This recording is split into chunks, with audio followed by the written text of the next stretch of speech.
We love hip hop. You got an Oreo going. Pause. What the hell, boy? No pause. Nothing gay going on here. It's June, brother. Still got a few more days left, man. 6 more days, man. Now they You know lock what I'm off. saying? They lock off Church Street. You know, like when I was Oh, on my way here in the Uber, like we cut across, and then Church Street was one of the perpendicular streets. But then I see pure guardrails. They're getting ready for that.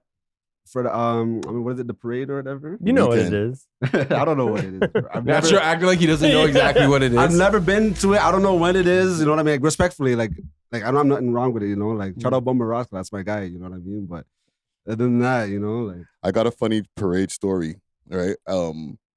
I was walking through the area when parade was happening, okay? you happened to be there coincidentally, right? This guy was bird What's watching. going on here? Right? And I was filming not a live stream, I was filming a vlog, right? I remember what I was filming it about. It had nothing to do with the parade. I had to keep going through, went through the parade area and then kept going. But because I freaking filmed a slight piece of the parade area, tell me why people on the internet, I think it might have got on Torontology. Yo, so Friday's over at the goddamn parade. Hey, okay, I see how you're moving. I'm like, come on, fam. And if any of us was to go to the parade, and I'm not saying that any of us is trying to go, but I'm down. Are we canceled? No, I'd you're go. white though. Yeah, you don't I'm get an ally. canceled. I'm an ally, bro. I literally DJ'd at a Pride event before, so I got paid to be there, but touche, I was there. You know what I'm saying? No, but you won't get canceled. Me and Natural, immediate cancellation. They can't cancel me. I wouldn't go there, you know, for fun, but like, even like Bummer Roscoe, he hit me up to do an event or whatever, and like I would do it, you know, if the man's paying good bread and stuff. Like, there's this man named Troopa from Jamaica. He's like a legendary selector or whatever, right? Yeah. But then he got hired to do like a gay party, and then they burned him out for like 15 years straight. What? Like, that was crazy. You're from Toronto, luckily, though, so Yeah, you could get away with it. You could get away with it. Yeah. Okay, I have something, and we're coming in hot. Pause. Listen, welcome back, first of all, guys. We had an episode off, okay, right? Air horns. I kind of missed it, low key. Like, it felt like, you know, like when you have like a regular program and it was like, damn, like today we didn't have the pod. Yeah, It like was blessed. It was like This guy's like, thank God for the day off. yeah. And also for the people who are in the listening audience and they don't recognize the other voice in here, we have Cringe Kev in the motherfucking building. Hold on, air horns. Hello, everybody. Hi, Mom. Right? Okay, I have a topic that's very passionate to Czar. Okay, he does Akaash sing. wow. We started off hot. Shout out the comedian. Yeah. Oh, and yes, He's a comedian. I feel like this is Salute more to the important to comedians. Kev. People know him more as a cuck than a comedian now, though. Yeah. Akaash sing. Okay, so Akaash unfollowed everyone, and we found out why he unfollowed everyone. Jasleen. Jasleen has allowed his wife to completely destroy and ruin his life within a span of 6 months. 6 months ago, Akaash had thriving friendships. Akaash had a thriving podcast with millions of subscribers. Akaash had a thriving comedy career, and Akaash's name was good in these streets. He had a good face card. He had a good public reputation. Within 6 months, Akaash no longer have thriving friendships. Akaash has left his podcast with millions of subscribers. Akaash named Akaash. All right. That nigga needs to blow his nose. We get the point. I'm gonna get to right here, the unfollows. Okay, and we're gonna keep following you till you know, people were discussing your situation. Trust me. You unfollowed Ak and Grant. Everyone went a little light. We love you. Wow, watch this stream. Come be friends with us again, man. I don't know. Like, he disappeared from my favorite podcast. Now he doesn't follow me. I'm not going to unfollow you. I'm telling you now, Akaash, I love you. I'm not going to unfollow you. Come back. Anything people ever said about you is because they love you. I know it might not seem that way, but we love you. Okay? And we're going to keep following you till. Yes, we love you. Okay? You can keep following your brother. I want to send prayers to my man, Akaash. I know he's been through it this year, and, you know, it's probably not the best situations, but I don't think people commented on him ever meant ill will towards him, but I do want to. I realize that we all got unfollowed. Yo, you don't even got to follow Andrew Schultz back. I think Schultz must have did something. But follow me back. Yo, big act. Yeah, Okay, and also, Andrew Schultz, everybody else unfollowed too. Come on, let's get back on. He unfollows DJ Academics, unfollows the Academics TV page that's ran by Grand Wizard. So he unfollows Grand Wizard. He unfollows Andrew Schultz, which makes sense because when they announced that Akaash will no longer be on the podcast, Akaash wasn't present. And like we all thought, I mean. Okay, so the last piece I'm going to play for y'all, I'm going to get to the reason. Opportunities in this industry. In response to a fan asking Jasleen, is Akaash and Andrew Schultz still friends? She posted a clip from the Obsession movie. Now, I can't play the video because it's copyrighted, but if you know what this clip is, then you know in this scene, the actress is yelling, no, no, no, for God's sakes, no, no, no, of course not. So this is her confirming that of course Andrew Schultz and Akaash are no longer friends. And she's taking great pleasure into this because even like the clip she posted is like the actress is saying it in a very smug fashion. No, no, no, of course not.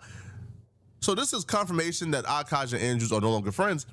Now she continues and like she continued to make herself the victim in the situation, throwing sneak jabs and shots at Andrew Schultz as if they were fake to her and Akaash or as if like they were terrible friends to her and Akaash and they did them wrong by simply covering like her transgressions. Somebody asked how she dealt with everything. So she writes, I really try to remember that everything works out the way it's supposed to. Rejection is redirection. Of course, it is easier said than done when people are digitally SAing me and continue to do so. Digitally SAing? I'm so, huh? How is that possible? That's a new one. Somebody digitally SA you. She's smart. So She's she smart. considers digitally SA, which also makes sense why Akaash has been brainwashed into ruining his friendship. She probably told Akaash, man, your friend speaking about me sucking D and me talking about how I was getting my pee. So the rest of it says here, but the experience made me and my husband much stronger, showed us who our real friends are, and made us see fame more clearly. I think sometimes bad things that happen to you end up giving you perspective and understanding, and you end, I don't know, it cuts off. So basically, Akaash unfollowed everybody, including like orbiters, you know what I'm saying? Academics, Grand Wizard even got unfollowed. What are you guys' thoughts on this, man? Let me put it in a question form. Have you ever had a girl that made you lose friends? Yes, yeah, definitely. But it was necessary still, like low key. This is my ex. This is like 5 years ago. Like, you know, I had a best friend at the time, and she was always be like, "Yo, I don't know about that guy. I don't know about that nigga," you know. And he would always be like, "Oh, I don't know about her, da da da." Okay. You know, like so. At first, I thought like they had some weird shit going on, you know. And then I'm like, okay, maybe they're just like trying to get my attention, like whoever. Because when I'm chilling with him, she's like, oh, why you always chilling with this guy, blah, blah, blah. And when I'm with my girl, he's like, yo, you know what I mean? Yeah, yeah, it's like a tug of war. Type shit, you know? But then I want to say maybe 5 or 6 months later, he ended up snaking me crazy, like the craziest way I've ever been snaked in my whole life. Like, we're not friends to this day over this, you know? How? I don't really want to. I think I know what it is. Yeah. But like, let's go. No, but because it involves someone else, like I don't want to discuss it, you know, because it's gonna out them, you know what I mean? But like, he violated crazy in ways that we already discussed that we will not violate each other type shit, you know. So then when that happened, she's like, "Oh, see, I told you about this nigga, blah blah blah." Type da da da. And hold on, you were still with her while he violated. Yeah. Okay. It was so like she got to last the through the whole test. Type shit. Like me and her are still cool to this day, you know. And when that happened, like there'll be times like I want to say like every month she'll be like, because what he maybe I'm gonna have to say. I'm not gonna say who it was, but okay, there's someone in my family or whatever, right? Who like I'm very close with. Your mom. No.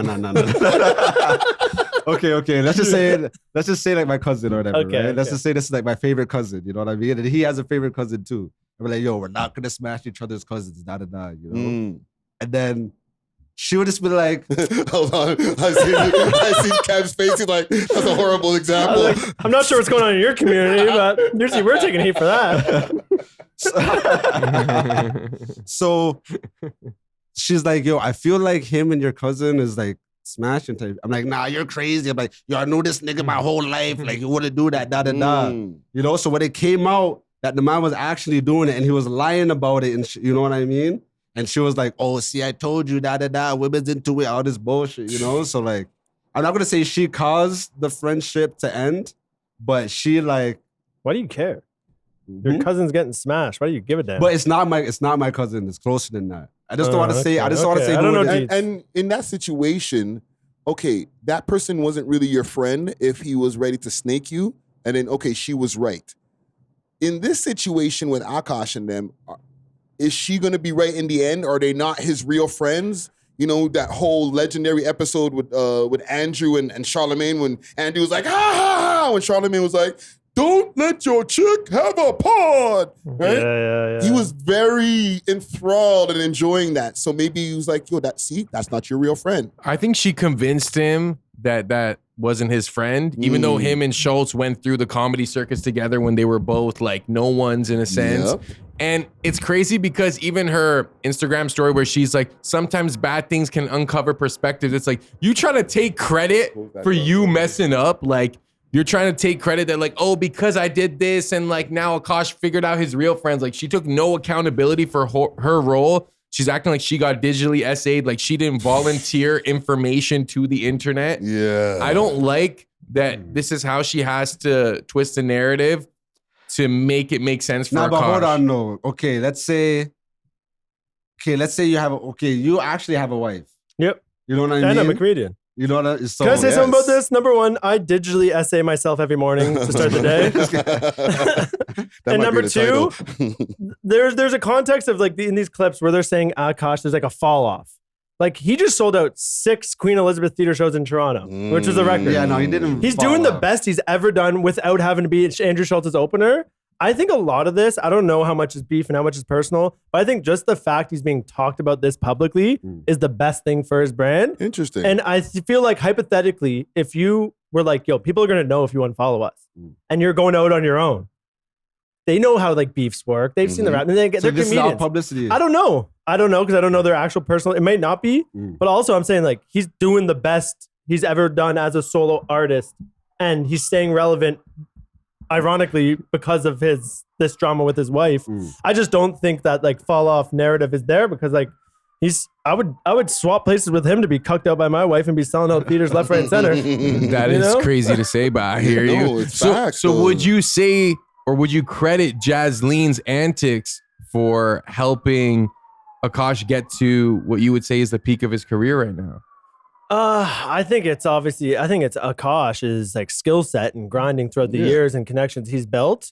But I think that antics of his wife help him push his name to a next tier of people that aren't comedy fans, that are just people within culture, pop culture. So gossip. it helped him get before people in comedy. We knew him. He was on Andrew Schultz's podcast. Any comedy people would know him. Yeah, but like that's just a bubble of people in humanity. Then there's the culture bigger thing, and then this, for better or worse, people know his name. But what would you say the comedy world knows him for? Because what I see is a lot of crowd work, Indian-based crowd work. Like, I feel like that's like 80% of his shtick. You got to realize comedians post crowd work as content because it's like one-off situations. And then the material they're hitting the road with, they're building, and then they sell that as their special. So what you're seeing, that's why you see most comedians posting crowd work, because it's like throwaway that you're getting content out.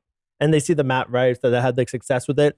But mainly it's because your special is what you're selling. And if you post your best joke, then we already heard it. So when we pull up to see you live, it's like, use it. We already heard that one. Until you've hit that special and you're done that, then you're doing the news cycle and rewriting from the beginning. So that's why like when you see a lot of crowd work clips from comedians, take it with a grain of salt, knowing that like they're pumping out content. They're filming every show. Okay, so the comedians that you're cool with, would you consider them your friends? Like workplace, like like people that you work with that you're like friends with, like you have a drink with them, like it's like that. But it's like you've been to my wedding. There's only a few comedians at my wedding. I wish I kind of invited more in hindsight, but you build friendships up naturally. Like I have people that are my friends for sure, but again, those guys were on the road together. Like so I'm sure they actually have real bonds. And if it's over, that is sad. But at least he's making his money and he's not like completely falling off.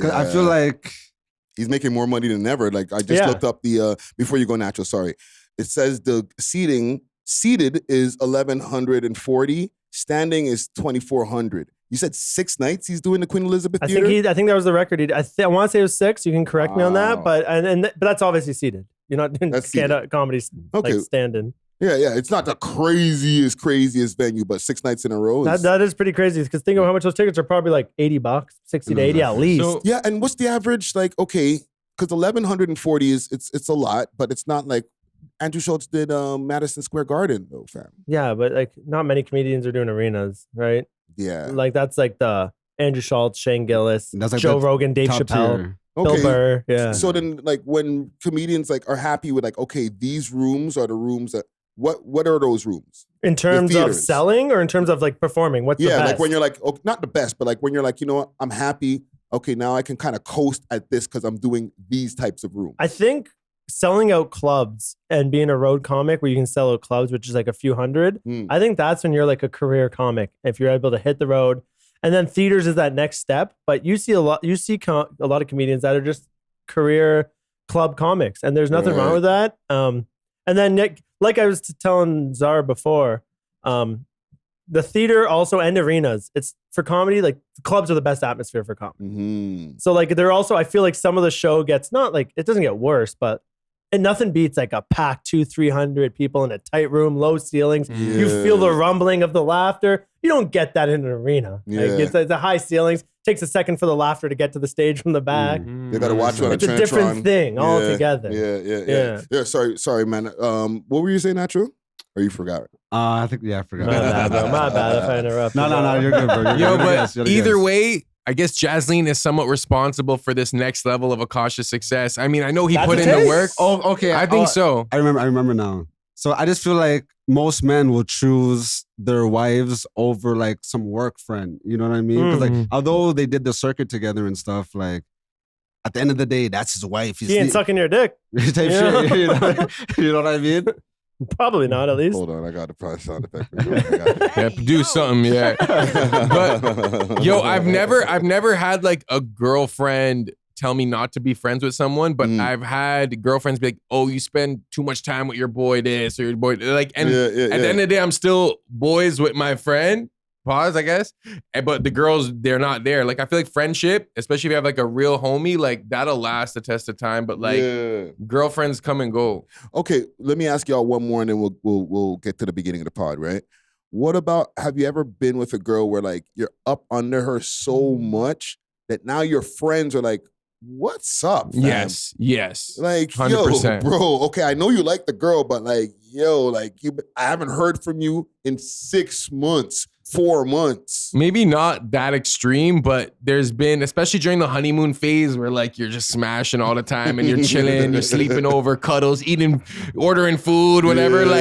You might not hear from me for like a couple weeks and it's like, yo, where's Zara at? Like, yo, you're not even reaching the ends, whatever. It's like, yo, I'm happy, broski. Like, but that doesn't last. I feel like eventually you make the return and then it's just like back to regular scheduled programming. But I feel like at the beginning, the honeymoon phase, that's when I might go ghost a little bit. Okay. I'm going to say I'm a white guy from the suburbs. All my closest friends are married with multiple kids. Once people got tied down, like we're lucky to see each other once a year, once, twice a year. And that's what it is. Like, that's also because the people I surround myself with, like that I just grew up with, they prioritize having a family, creating a family, buying a home, and building that up, and which is a totally different vibe you get from a lot in Toronto. You hear that, black people? Having a family, prioritizing building a home. All right, my bad. Continue. It's all good. You're only gonna see your friends once a year. No, straight up, and it's like, and it's sad, but it's also like, bro, like he just had like I have buddies that have like just on their first kid or second kid or third kid, and like they don't got time. Like, you ever had a newborn? I haven't, but I hear it's hell. Like, they're up all night. They're going crazy. They're craving that one time a year, twice a year that they get to chop it up with you and go out for some drinks. Yeah, that's crazy. But I feel like what ends up happening is that 1 or 2 time a year like turn up becomes so crazy because it's like you have to bundle up every day into one. You know, They're all cheating on their wives. You at the just go, strippers. yeah, you do too much. You know, I feel like you gotta space it out. Like maybe not like once every 2 weeks, but like it's also healthy for us to have like friendships. You know what I'm saying? Like it actually helps with like de-stressing and all that stuff. No, like for sure. You know what? I've gotten all y'all information, and I have like a bunch of crazy ex-girlfriends and stuff like that. I'll just give you guys one, and then we'll start. I've already had a situation with an ex where like everybody hated her. She was too much. She had conflicts with friends of my people in my friend group and stuff like that, and where I'm just like awkward. You know what I'm saying? And then it's always like, bro, why you gotta keep? Are you still with this thing? Like, why are you bringing this around? They didn't even feel bad to talk about her. Yeah. You know what I'm saying? And then I'm like getting in this kind of like a tug of war because like she knows like, oh, I know your friend talks shit about me and da da da. Yeah. Bro, it was almost to the point when we actually did break up, I kind of felt like a de-stress, bro. Because I was like, How good was that pussy though? It was great. Yeah, was it great. always is, eh? Yeah. But it was toxic. like I had a friend, a homegirl of mine, throw a pool cue at her. She dodged it. Yeah, they always do. They're like cockroaches. Yo, You can't take them out. that's like some javelin, like Sparta type of thing. No, sorry, not the cue. Oh, the ball. The ball. Oh, even worse. That's a that's shot like, put. That's death. That's assault and battery right Yeah, there. she grabbed it off the pool table. Well, now you could like, kill someone with that. Yeah, bro. And I was just like, okay, this is getting too bad. And I still stayed with her after that, bro. It was just like, yo, all of my friends hated her, fam. It was bad. And it was just like, we just went through like a war together, you know? Oh, no, I like her though. And it was like, nah, bro, you're an idiot. Like, yo, they were starting to look at me crazy for staying with her. These days, I don't really care to like chill with mans too tough, you know? Like, because we're adults, you have to make bread, you know what I mean? Like, there's more things to prioritize, you know? Yeah. But like, back when I was younger, like, I was like a people pleaser. So I would just try to like, be my girl, but also have my boys, like just have everyone together type shit. It's too much. It's too much. I hate that shit. I remember one time I went on the first date, but I brought my bedroom with me.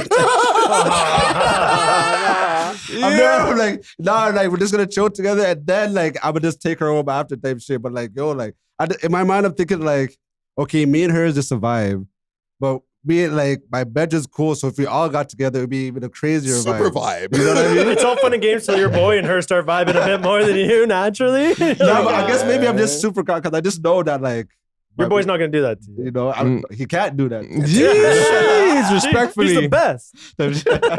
Timothy, yo. Him Hortons. Him Hortons is crazy. Okay, let's get this shit started here. Where was the tracks that I was looking for? What was the track I was looking for? I literally just had it in front of me. You better have some white rap some Limp loaded. Bizkit or some shit. Yeah, you better have some Tom. You better have some Tom McDonald ready to go. Tom McDonald. Okay, I'll start it. Who's the worst white rapper everyone hates? I'll start it Tom off McDonald, properly. probably. Riff Rap, but he has a couple tracks. Okay. Riff Rap can freestyle. It's got to be Tom McDonald. No one likes that guy, right? He has a fan base. Yeah. Dude. But do you want to talk about how Macklemore deserved that Grammy over Kendrick?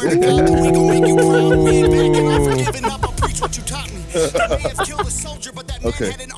This is how we started the podcast. Yes, with Tom McDonald. Nah, that song just got me vexed, bro. I'm just cheese. Should have kept on that Eminem vibe. No, bro, I'm just cheese now. I'm like, Tom McDonald. E-I-E-I-O ass nigga. You know, I gotta represent for our Canadians. Go Canada. No We're classified. If you're running white rappers, okay, no, not anymore. We're good. Oh, you're good. I'm all white rapped out, bro. My internet Classified's ninja. crazy though. Classified does have some bangers though. Yeah, back he in the does. day. No Insane Clown Posse? No, I can go back to the music. No. I don't like Nah. ICP Okay. like that. Let's get into the pod, man. We are Bach is the world's most smoked out podcast. We love hip hop. I'm your host of the most toast Friday, Ricky Dread, aka 30 for 30 Rick, aka Mr. AKAs, aka Road Trip Rick, aka Podcast Poppy, man. We back at it. Episode 695. We Love Hip Hop Studios. We got, all right, after a week hiatus or episode hiatus, back in the building, the Turkish Thrill. You might see him aura farming on your Instagram Instagram timelines, okay? You might see him at the jam taking your request, picking up a bag in this prom season. We have our political expert himself, DJ Czar in the motherfucking building. Let's go, man. Yes, sir. DJ Czar, aka Burrow Sound, aka Young Shawarma, aka Cheeseburger, aka Coffee Poppy, but the G with the T today, aka The Ruiner. You like that? You like that, right? G with the T. G with aka All right. Lieutenant George. Natural gotta sprinkle some hate on that. Not trying to humble me real quick. He's like, that's not a sick nickname, bro. Shut the fuck up. That was hard. AKA Blueberry Terry. Yes. Yeah, that's it. Back at it like a crack addict. Lieutenant Dan. Lieutenant George. Oh, Lieutenant George. Lieutenant George. Let's go, man. Yes, sir. AKA Welcome Zarly back. Kirk. Zarly Kirk. Yes, Oh, sir. R.I.P. R.I.P. Yes. Big salute to Tom McDonald, man. What are your heroes, like? You got that poster? Welcome back, sir. Welcome Yes, back. sir. Welcome back. Before we get to our special guest of the evening, okay, coming back off of a 1 episode hiatus, okay, you might see him on your Instagram screen with a selection of baddies, all right? You might see him also on your Instagram or other social media screens testing your dance hall knowledge. Hey, yeah. You might see him over at the dance hall running his own dub plates, burning down a sound. Natural. We have our expert DJ and content creator himself, DJ Natural, waving in the motherfucking building. Let's go, man. Mad. Still at $1 million a week. Still going strong. Let's get it. Let's go, man. Welcome back, gentlemen. Yes, sir. Welcome Yes, back. sir. Welcome back. And listen, we've been off for 1 episode, so we gotta come back in style. Okay, you might see him on your social media screens doing some of the most hilarious skits, Or okay? cringiest, depending on... Or cringiest, right? You might see him on a stage somewhere, either having people with their guts splitting from jokes or introducing a plethora of different comedians to the stage, Mad. all right? You might see him at his crib, okay, just chilling out, just staying out of the way. Ain't nobody seen me at the crib. You know what I'm saying? I guess not, right? So, but we have professional comedian himself, Cringe Kev in the motherfucking building. Let's go, man. Cringe Kev, aka Kevin, aka Kevin Campbell. That's my govy, aka Toronto's top cracker, Let's aka go. Mr. Missionary, Damn. aka Canada's top white boy. Let's go. Let's Jeez. go. Oh, shots fired. At you. Cracker rap dropping this Friday. Middle Let's Eastern, go. Middle Eastern, Middle Eastern.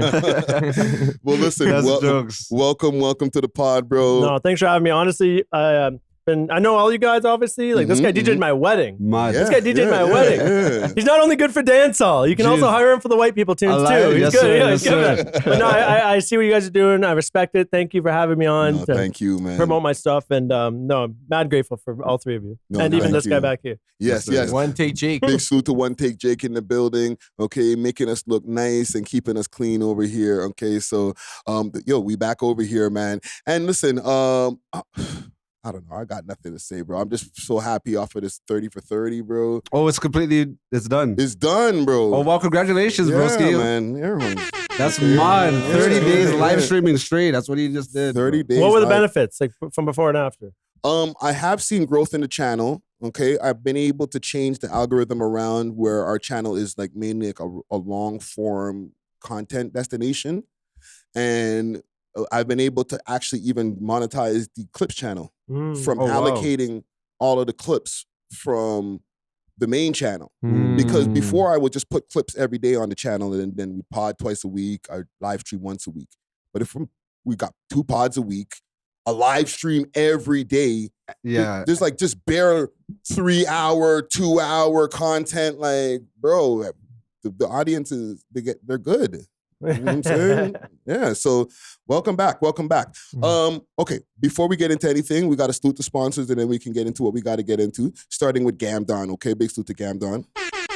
Okay, join 60 million players who know where the real action is. Gamdon delivers elite odds that the big name books cannot touch. All right, you get 15% rake backs on your first week and lightning fast crypto withdrawals, and you can live stream all the action while you win. Big salute to everybody who's betting on all the World Cup games. Okay, get your bets in now. I think Canada might have won tonight. Okay, Nope. We lost. Oh, we lost. Fake news. Fake news. Fake news. Don't come. He to said me. they won. Right? They lost. Don't come to me for any of your sports tips over here, okay? But hit them up. Use the code welovehiphop and get yourself any exclusive offers, or just go to the website gamdon.com/r/welovehiphop. Big salute to Gamdon. Also, the t-shirt that DJ Zara is wearing is courtesy of Exotic Hot Pots. It's kind of hard to laugh. Yeah. Their apparel is sick, fam. Right? If you can, right? It's gonna look to me for approval. So yeah, that's just hard. I have one of those as well. Our fashion expert, you know what I'm saying? But big salute to Exotic Hot Pot. From high-grade strain to authentic grabber and all your rolling essentials, Exotic Hot Pot is about elevating your smoking session in true 5-star fashion. Okay, they got apparel, they got rolling utensils and all types of stuff like we got on the table over here. The grinders are mod though still. Yeah. The grinders are actually proper. Super sick, and the piff is nice, right? You got your bag there, I got. Yes, sir. Okay. Hit them up on their Instagram page. That's Exotic Hot Pot, or you can go on their website exotichotpot.ca. Let them know that the We Love Hip Hop boys sent you, and they'll definitely give you a discount. Last but not least, big salute to Road Ready Detailing. That's over at 750 Oakdale Road, Unit 66. You can get your cars detailed. You can get ceramics. You can get wraps. You can get coatings, anything that you need, okay? Hit them up on their Instagram page. That's Toronto Road Ready Detailing, or just go into the shop. Again, that's 750 Oakdale Road, Unit 66. If you see the boy Dusty Wallace, let him know that the We Love Hip Hop boys sent you, and they'll definitely give you a discount. Scene.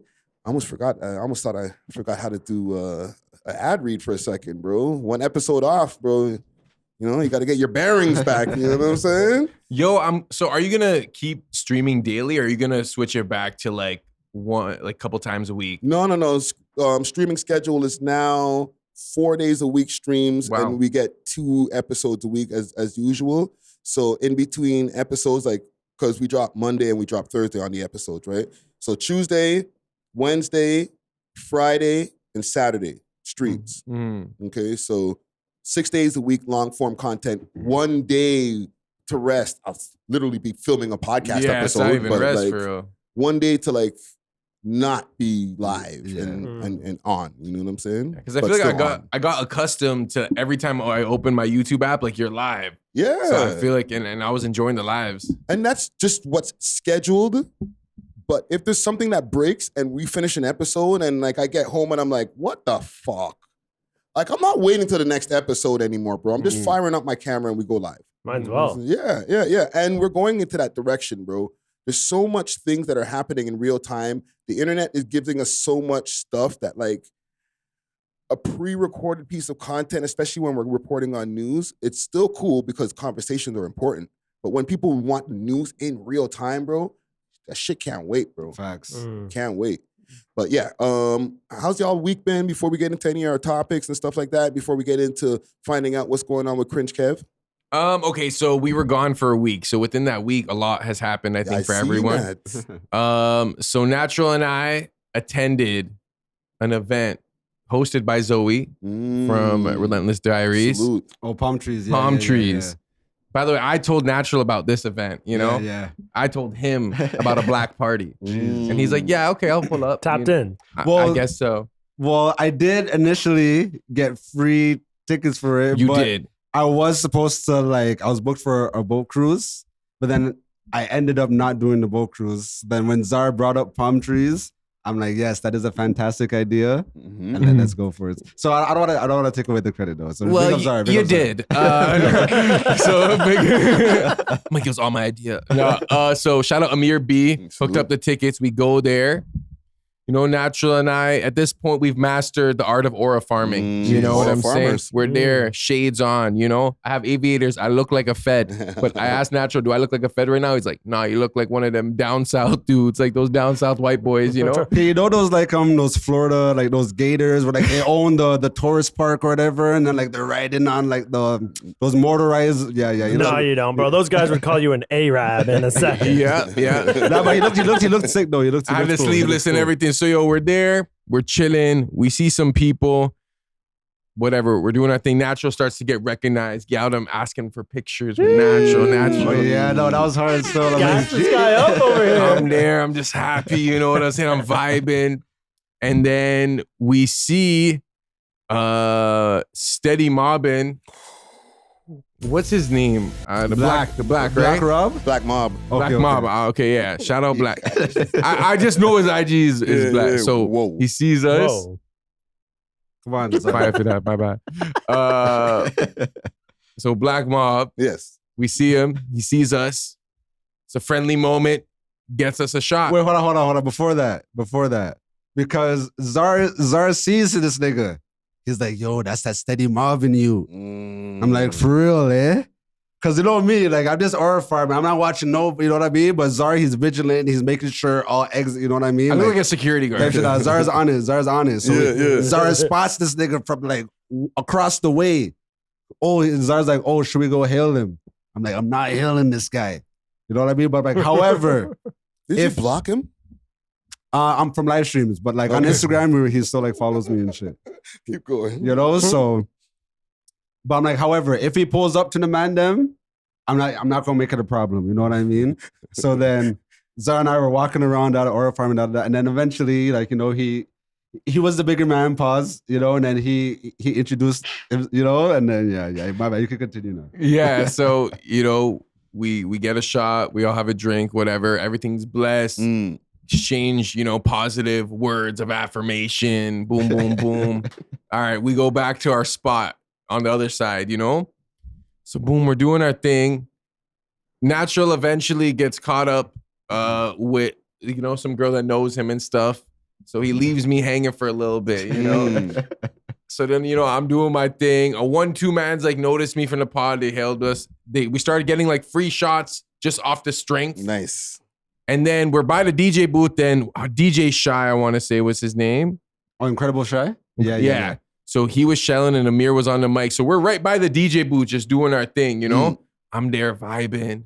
Naturals daggering like 5 girls at once. It's like insane. Like I'm just there like super vibing, you know? Then we see Mucho. Ooh. Okay, no X-Files. No X-Files. You could do like an air horn or something, you know? Like, yeah. Play an air horn or something for Mucho. Mucho sees us. At first, you know, I go to dap him up. I look like a Fed. So he didn't recognize me. He was like, yo, what are you saying? Blah, blah. And I tap, I'm like, yo, Natural. He's like, oh, shoot, whatever. Yeah. So then, boom, it's all love. And, you know, we get some shots off him. Now Zoe's walking around. Boom. Okay. We get some more shots. At this point, we're lit. It's a pod party. A lot of people were buying bottles. I even had to talk to Natural. I'm like, bro, like, we should have got a bottle. We're the only pod without a bottle, is what he said. But low-key, I had a booking after, you know what I mean? So I'm like, we can't get a bottle. I'm smashed, and then I have to go work. I have to go DJ after type shit, you know? So I wasn't trying to get too slizzy. No, fair enough. And we had a sufficient amount of alcohol. Like, we didn't need a bottle, but at the beginning, especially of the night, it was very separated. Like, everyone was just in their boots.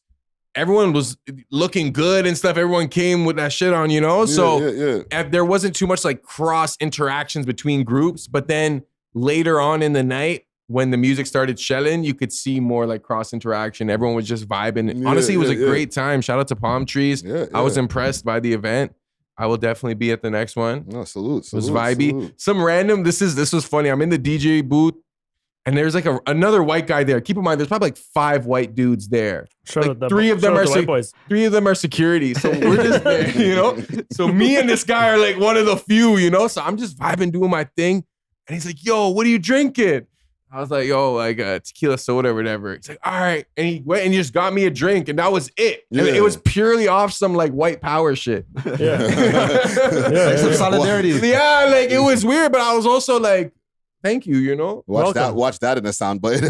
Welcome to the club, brother. Welcome to the club. Yo, what percentage of DJing is aura farming, would you say? DJing itself is I wouldn't say. There's definitely some aura farming going on. Come on, I think it more for like house and like electronic music, but like for dancehall where you have to be on the mic and you have to be shelling, it's like you're so locked in that like you don't. I think the aura farming is from before you start spinning and after, but like while you're in it, it's like it almost is like a sport, bro. Like, because they're transitioning fast. You're dialed in. They don't let songs play more than like 30 seconds. Yeah, Sure, okay. Well, welcome back, sir. Welcome back. What about you, Cringe Kev?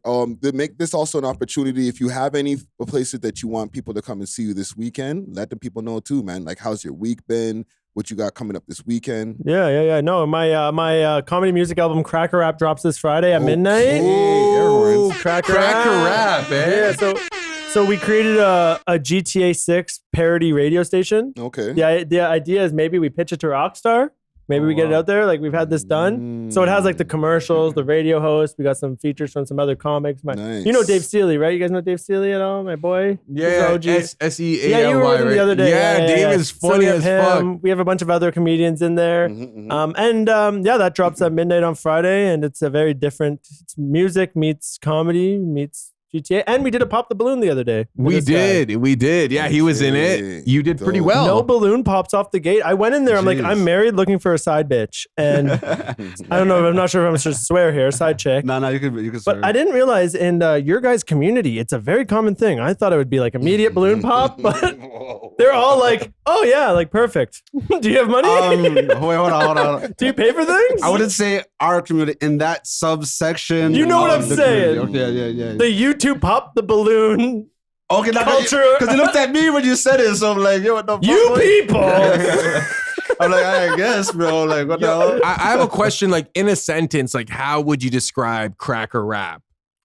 A Grand Theft Auto 6 radio station. So what about it? Culture Vulture Radio, baby. Is it Cracker Rap just because you're white, or are you rapping about some cracker shit? No, for sure. So like the actual songs definitely have the cracker theme to it, and then the radio station like brings it all together. So like, you know, there's a song called "You're on Thin Ice, Pal." You know, you're on thin ice, pal. You know, and then there's like get a grip, get a grip, pal type stuff. 10 Cracker Commandments. I think that's the single. You guys have I remember that's that on one. there. That's a single on The there. comments are like, yo, Friday, these are the rappers that bring it up, dog. These are the rappers that platforming, fam. 2026, bro. Yeah, so the songs definitely all have suburban cracker element to it, but originally it was it's a bunch of music I've had made throughout the years, and No, but we made tracks together. yeah, we've made tracks together. Yeah, we have a Christmas song. We made a Scotty Bonds theme song. Oh, yes, I know exactly. Oh, Yes, we yeah. did. We did. Shout out Now to you put me Bonds. out to that major opportunity. Yeah, no, and so like it definitely has like the songs do, but the whole thing is it's a radio station. We trying to. It's about 40 minutes. And the idea is it's like a pilot, and maybe we get it to Rockstar, maybe not, but like throw it So out like there. different genres, different themes, different feels. So the radio station is called Culture Vulture Radio. So we're just like obviously like the main Vulturing genre is different- cracker rap. So the main genre is like we're appropriating culture, so mainly rap. But obviously there's like a weekend kind of parody. Yeah. There's like obviously that Drake, you know, Party Next Door sound on some of the songs. So obviously you see 10 Cracker Commandments. It's a parody of the Biggie song. Exactly. But then we have at the end Mr. Missionary. We have a little dance all in there. Jeez. A little dance all, Mr. Missionary. How do you define a cracker? Are all white people crackers? Or is there a specific there's, archetype? There's and then there's crackers. Oh man, these words are making me. Yeah, I'm not sure if I should say that word. I was like saying, I was like, do I say wig? Oh, Hard. He said hard R. we could bleep that if we need to. Yeah, but you know what I mean? There's like there's the white guys that try to act, you know, of like what they're not. And this is more for the white guys that are mowing their lawn, that have a 9 to 5, Pure to the bone. that want to have a family. They you might know? not even be mowing the lawn with the lawnmower. They might be on the actual Yeah, tractor. exactly. Yeah. That's the dream. That's the dream. This is like the suburban. And then, so like, I think that's what the cracker, I would say is like, you're like a white guy. And then, but like also like you're still appropriating culture because like we all be doing that. I thought crackers were more like rural whites, like you know, like those are rednecks. Those are more tra- rednecks. Okay, Yeah. okay. So there's 3 types in a way. I would say rednecks. Yeah, that's a different breed. They're like hard R-N words, and you know, crackers only keep that to the campfire. You know. Okay. Well, welcome to the pod. Welcome to the pod. Thanks for having me. And we're gonna no, we don't actually say the N-word. Just full disclosure. Gotta clarify the community. This is. I could already tell this is gonna be a problematic episode. I could see the comments going crazy now, and I'm here. Who are you? I didn't even want to do this podcast. You already had Czar. Now you're bringing this guy. Oh man. Okay. Focus, Rick. Focus. Natural wave. Well, how's your week been? And then we can get into what we got to get into, man. I feel like I forgot most of the things that happened. I'll just continue pause where Zara left off. Yeah. So after Palm Trees, I had to DJ at Mio Toronto. But because the promoter is very confident in my DJ skills, you know. Okay, so you know how they extended to 4 or whatever, right? Yo, my DJ set time, it started from 2:45 to 4, bro. So it was kind of like on some like, okay, let the more amateur DJs go earlier, because it's like, once it hits 2:30, everything already played, you know what I mean? So I still have to DJ for a next hour and a half, shut it down, like, so it was crazy, you know what I mean? So when I pulled up, like, low-key, I was able to, after Palm Tree, because that was a day party, I was able to like take a quick nap, take a quick fresh, met up with my next boy. So when I pulled up, it was around like 1:30. Crazy lineup outside. It was like insane, but I still showed the party or whatever. So shout out Mia Toronto, Aphrodisiac. That was mad. And then I did a live stream with Top Man Miko from LTL. Yo, salute. And Primo, they have a new song out called Backshot. So yeah, we did that yesterday. Zara actually pulled up. I was there. Yeah. We collabed on that, right? Yeah. Oh, I did like a quick little video with Miko. Yeah, we were outside with the Jamaicans and the Dominicans. Yeah, so dope. It was dope because originally I brought some girls, like just like a couple, you know, like it was like 3 or 4, just like set the vibe. But then Miko and Primo, they brought girls, and so like at a point there was probably like 30 of us. Holy shit. At the spot, we're live streaming at first, you know what I mean? But we're at live stream, the security, like they lock us off at like 7:30. So we ended up going to like a next part of Kensington, and we're just turning up there. Like it was mad. Shout out Miko. Crazy vibes. Some hater tried to like report my live stream because we got up to like 200 people there. Wow. So then, but like it happened though. So TikTok would like, they ban you. You know what I mean? You have to appeal, but then like I got it like removed real quick. So it was lit though. It was lit. So shout out those guys. Yeah, I just want to premise that Natural linked me like, yo, there's gonna be too much gal, so I have to bring some mad. So can you pull up? I was like, yeah, man, I think I can do it, bro. I need somebody to get some of them off of me. If you insist. All right. No, because like some of them were like kind of like fangirl from like TikTok or whatever, right? So I didn't want to like, I had to kind of like share the wealth type shit, you know what I mean? Yeah. Man of the people. I feel like I add to Natural's aura because like I would just be like in the corner quiet, but like it's like a tatted white dude. So it's like, is this guy his security? Like, you know what I'm saying? So I'll just be there just chilling. You get the who's your friend? Okay, I'll say one more thing very quick. Yeah. Bizarre. Oh my goodness. Ran the craziest audible still. Who's that coach? Who's that? Deion Sanders or whatever? I was like Bill Belichick. Yeah, Bill I was Belichick, Greg yeah. Popovich. Bro, I seen the vision, broski. Okay, so I'm not after the live stream or whatever, right? Everyone dispersed. At first, it was like a few shotties and then me and Zara, whatever, right? And then like whatever. It was just me, Zara, and a shotty, right? And I'm on some oblivious shit like, oh, let's all go to a restaurant, da. But like low-key the whole day, like that shotty was like showing me emotion or whatever. But because I'm focused on the live stream and everything going on, like I begged it, but I'm not really like peeping it or whatever, right? So she ends up like going to the washroom real quick. Zara's like, yo, we're not going to no fucking restaurant, dog. He's like, I'm wheeling and you're just gonna do this thing type shit. But I'm like, yo, I already said we're going to a restaurant. Like, how are we gonna make this happen? You know what I mean? She's like, so we're discussing it. And then she pulls up or whatever. So then Zara's like, oh, yo, more times I didn't realize that like I had to go or whatever, right? So I'm just gonna drop y'all back out of his crib so he could bring his equipment back, whatever, and then y'all do your thing or whatever, right? So then like from there, we didn't even go to no restaurants to grab my crib. But yeah, so shout out to the alley for the century. I seen it because yo, if I was a bad friend, I would have been like, hey, so where are all of us going? You know, but I've seen the vibes. And I was like, bro, like, I don't need to be here. Like, you know, like, we all know where this is going. So let me just drop you to the crib, deal with that. Alley-oop, baby. No, it was a play call because I wasn't in the play. You know? I see you. I was like Greg Popovich. I'm like, like, we're going to run the 3 pick and roll. You're going to get that 3 on the corner. All you got to do is knock down the shot. Yeah, so open shot, knock it down. Exactly. Well, welcome back, and welcome to the show, sir. Before we get into any of our topics, I want to get into a little bit of what's going on with you, Kev, because as a comedian, right? I've seen you do your stand up, but like I never got to see you do like a full stand up show. For sure. Anytime I see you, it's like hosting. Yeah. So what do you? Come out, fam. Yeah. Come out to the show. But what's easier, the hosting or like a actual like 10 to 15 minute set? They're different things. I prefer just doing like a 10 to 15 because I can roll my material. Because as a host, you don't necessarily like need to be the funniest of the night because you're kind of teeing up people. Yeah. So you're kind of setting the vibe of the room. Maybe you're dealing with like talkative people. Maybe you're kind of setting the vibe. You're maybe resetting the room if someone bombs. It's a kind of a different thing. You're just kind of keeping the flow of the night going. Hosting is good if I want to like maybe work on some material. Yeah. Because it's like, you know, I can do a little crowd work and then maybe I try a bit. Then I do an old reliable bit. Where like if I'm doing my set 10 to 15, I'm like, all right, I'm trying to dial in. I want to like get the biggest pops as I can get. Yeah. Time this. I'm adding a new take here. Like I'm actually doing my set. Yeah. I prefer that, but also hosting is an important tool that a comic needs to do. And if I'm in the writing process, like if I'm doing a weed room, I'd rather host because I'm going to light up a joint. I'm going to chill. Yeah. I'm going to let my thoughts just kind of explore and go off, you know? But yeah, come up to the show, bro. No, I will. And is it with the hosting, one more quick question.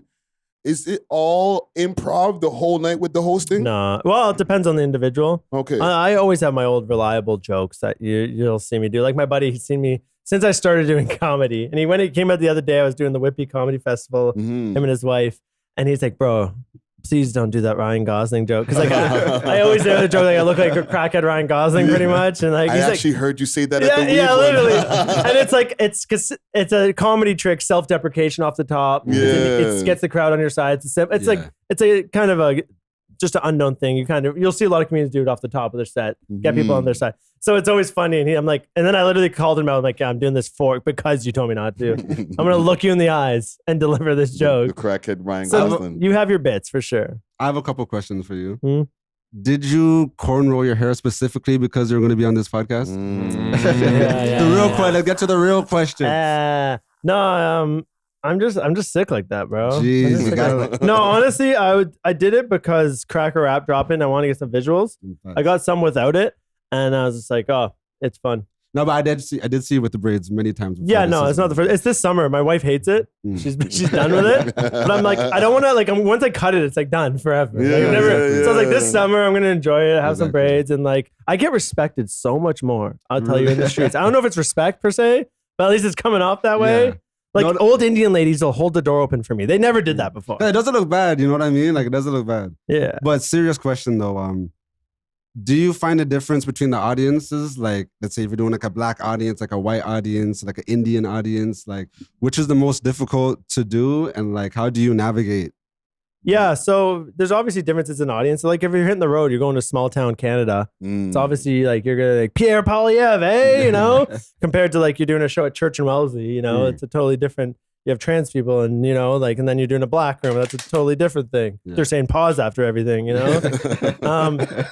You kind of cater your jokes based to the audience and you can kind of feel, there is some jokes that like a great joke, I feel like could kind of hit anyone, but you obviously do cater. Like if I'm at a all black show, like right off the rip, I'm telling them, I'm like, I'm fucking terrified right now. Like, this is scary, guys. I'm like, you know, and they love it because they're like, oh, like they get it. Like, but if I did that in a different room, like they'd be like, exactly. I don't know what why would you be scared? Yeah, you know what I mean? But yeah, in like rural Ontario, like for example, you guys know Ben Bankus, the comedian? Yeah. He's a big comedian. He's big now. He's massive, right? Yeah. So like I did when he was in December, he was at Yuck Yuck, sold out room.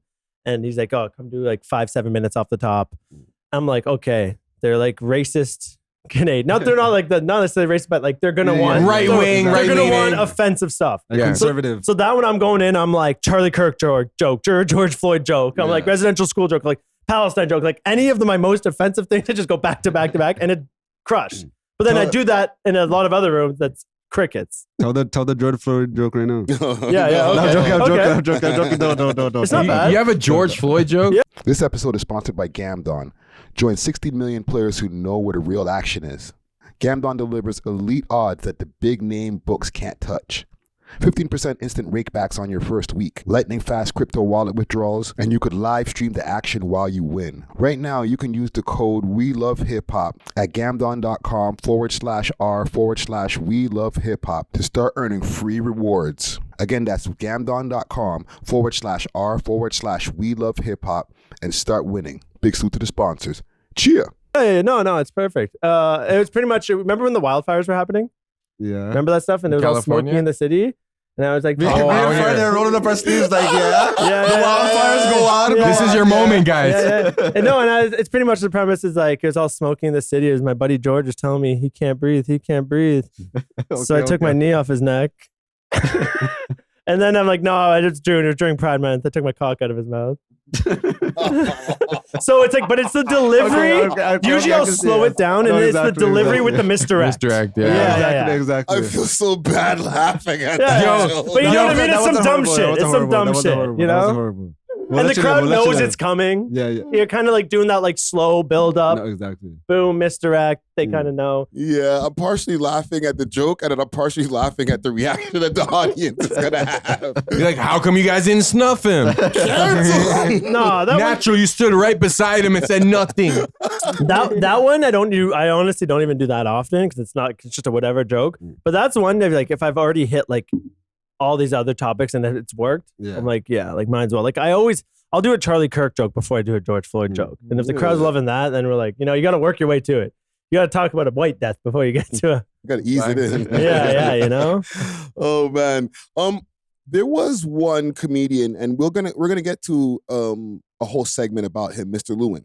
Okay. Shout out Mr. Lewin. That's my boy. Yeah, boy. All right, salute to Let's Mr. go, Lewin. And I was listening to him on Uncommon Sense, and he said that Beef ting. Right, that was a crazy episode. But one part of the episode he was talking about having to work in different rooms. Mm-hmm. And he was like, yo, there's this Asian guy who does like, or there's this white guy who makes like all these Asian Ben jokes. Bankus. Yes. Okay. He does the That's the guy we're talking about. He was on that show. The show he was talking about, he was on right after me.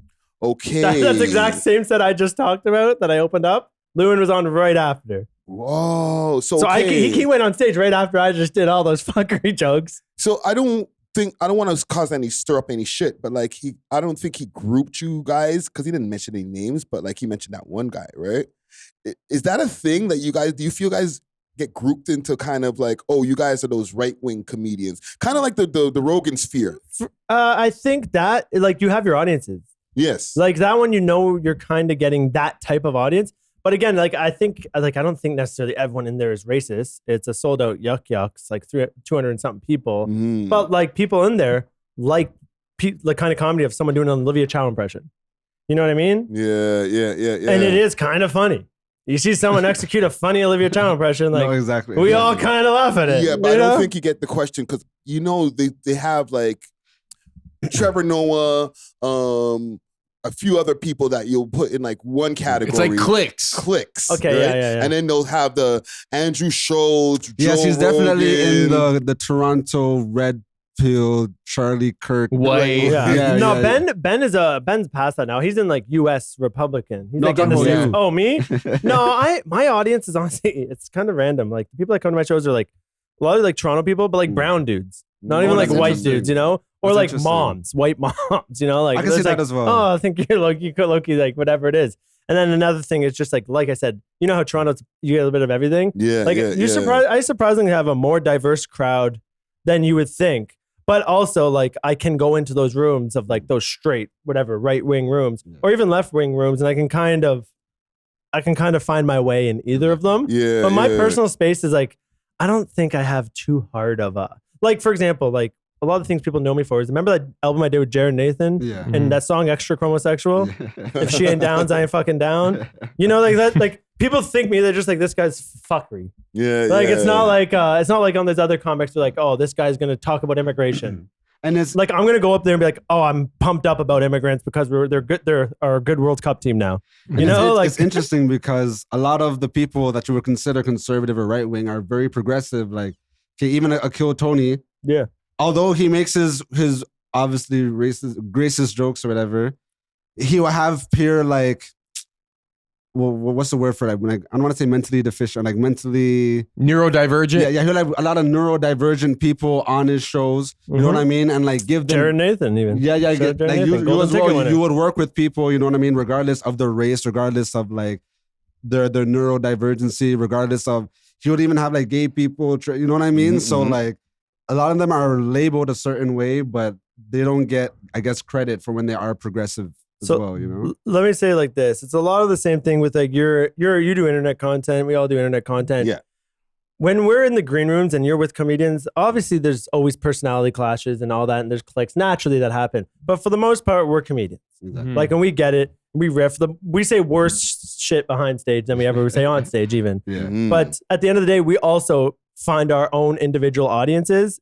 Like, and it's almost sometimes not necessarily exactly what we not want, but like, you find your niche that works. Like my buddy Matt Pazinski is like 250,000 followers right now. He's Slavic background. So he does very Slavic skits and like Russian based, like immigrants from Russia kind of skits. And it works well for him. Then he does that. Now he has like a Slavic show and he sells that show. And then you have Bankus and he has his realm. And then you have like a Ben Albert. I don't know if you guys know Ben Albert, but he's a very like bro kind of guy, you know? So that's it. Then you have like some comedians that might like LGBTQ friendly that are like gonna cultivate more of that LGBTQ friendly crowd. Yeah. So a lot of it is like we may all like when we're in the green room, we like I'm sure people have beef, but for the most part, it's like, yo, what's up? How's it going? Like checking in, and then like you're building your own audience that it is what it is. Exactly. In a way, right? In a way, you're not really competing for the same audience. Like there's enough room for everyone to find their own audience. I think that's the way you should be thinking. Yeah. People obviously think that some people might not think that way, but I think like there's like high tide floats all boats, you know that old saying. Facts. And like I said, if I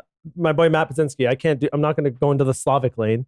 That's not my lane at all. Like I'm not even that's not going to be the road for me to success. He's the dude with the blonde hair, right? He opened up at the roast that you hosted, that you were at, the Toronto roast. That roast was brutal, by the way. That was terrible. I tried to rewatch it the other day. No, you can't even watch that, bro. But also another thing that sucks with comedians in Toronto, we had majority of the comedians all backed out day up.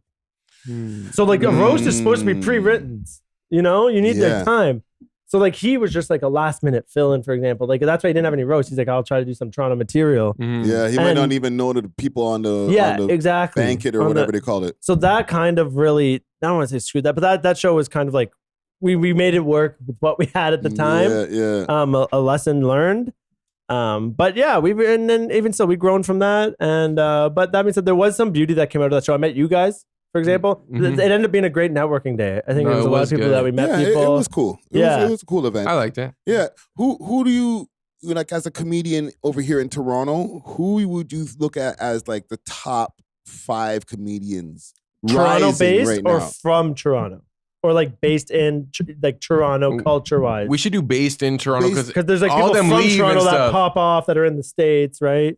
That are doing their thing as well. Yeah, because I want to hear about a couple of those guys too that I never heard of, right? Because, you know, look at even Neiman Naz. You guys probably know him. He moved to the States. Oh, that's my boy. He's a big guy, That's my boy. I think he's in New York now. You have to in comedy. You get to be able to do shows in the States. You need your visa. Interesting. Unfortunately, it's an unfortunate process. So that's why when you blow up, like even Matt, he just got his visa approved. Shout out Matt. Natish went over there. Natish, and like that was like, and then he ended up opening for Russell. It's unfortunate that the Canadian market's not big enough for comedy to like you can make a career, but if you really want to do it, you need to be able to do. There's so many cities and towns and comedy clubs in the States you can hit in a short distance. You just need to be able to tap into that market financially for live shows. It's the same with music out here. Yeah. Okay. And it's one of the things is that it disappoints me with our government because American artists can come here for like, it's like $5 and they get a little permit and come perform at clubs here. It's like a 10K process for us to go try to get you have to prove you're an exceptional artist. Like it's a whole thing. Yeah. So it's like, why can't we have a 2-way easier route? So artists, Canadian artists, why can't Carney get in the negotiation table and make it a little easier so it's fair on both sides? Well, maybe America is trying to promote homegrown talent first, where it's like, okay, you want to come to our country, obviously, so you can make money. So like, you're gonna have to do this, that. You're gonna. We already have enough comedians here. Yeah, they only take exceptional talent. Yeah. Yeah, and you're gonna have to make at least 10 racks back. Yeah, you have to prove you're bringing jobs, you're bringing money into the economy. How about other countries besides the States, like English-speaking countries, No, you know, England, Europe, for Australia? For sure. These tours happen. There are people like people do Europe all the time, and like Europe, even if they don't speak English first language, a lot of them still speak English and understand it, and we'll go to shows. But top 5 in the city, based in the city, or you already include just from the city? Yeah, just from the city at this point. I want to say Ryan Long. I don't know if you guys know who Ryan Long is. Yeah, he has a nose ring. Yeah. He's from Toronto. I actually grew up with his brother. Shout out the Long family. He's one of my favorites, just in terms of like his skits are funny, but also his stand up. If you watch his special, I put that one on, and usually like I'll throw a special on, check it out. Yeah, I'll throw what my girl's cooking, and usually it's like whatever. You don't really chuckle when you're watching stand up necessarily on your couch, but he had her in the kitchen chuckling, and I was like, okay, that's my gauge. I'm like, oh, if she's doing something, even catching a laugh. So Ryan Long. I think you got to shout out Ben Bankus right now, whether you love him or hate him, and a lot of people hate him, you know, but he's selling his shows out, doing his thing. Sold out Meridian Hall, man. Meridian Hall is the biggest theater in Toronto. Yeah. Okay. Not many people do moving like that, right? Yeah. So I would say him. I would say in terms of like cultural relevance and like impact, you got to include Mr. Lewin, because you're talking about him. The fact you're even bringing him up just shows that he's one of the top. Like if I had to be like name 5 Toronto comedians, I think you guys would all struggle. If I said name 5 comedy specials that are your favorite from Toronto, anything, just any comedian comedy specials. And if it was gun to my head, I'm dead. Yeah, that's what I mean. You guys like comedy, I'm sure, to a degree. I love comedy. No, I can name comedy like outside of Toronto. Just any comedy specials. Like I don't think most people really like even can name a special. Dave Chappelle Killing Them Softly. Okay, there you go. Eddie Murphy, when he had the red jacket. Hilarious. Cat Williams. There you he go. has like some legendary specials. But you see what I mean? It's hard. Okay, it's not an easy pick. George Carlin. I don't remember what it's called, but like Carlin's a great. Yeah. No, I love comedy though, so I'm a little different. Yeah. But that's my point. Is just like it's not like music where it's like people know albums that drop. Yeah. You know, you see clips from a comedian online. So are you basing your list off popularity or actual stand-up skill? Because you're putting Mr. Lewin third.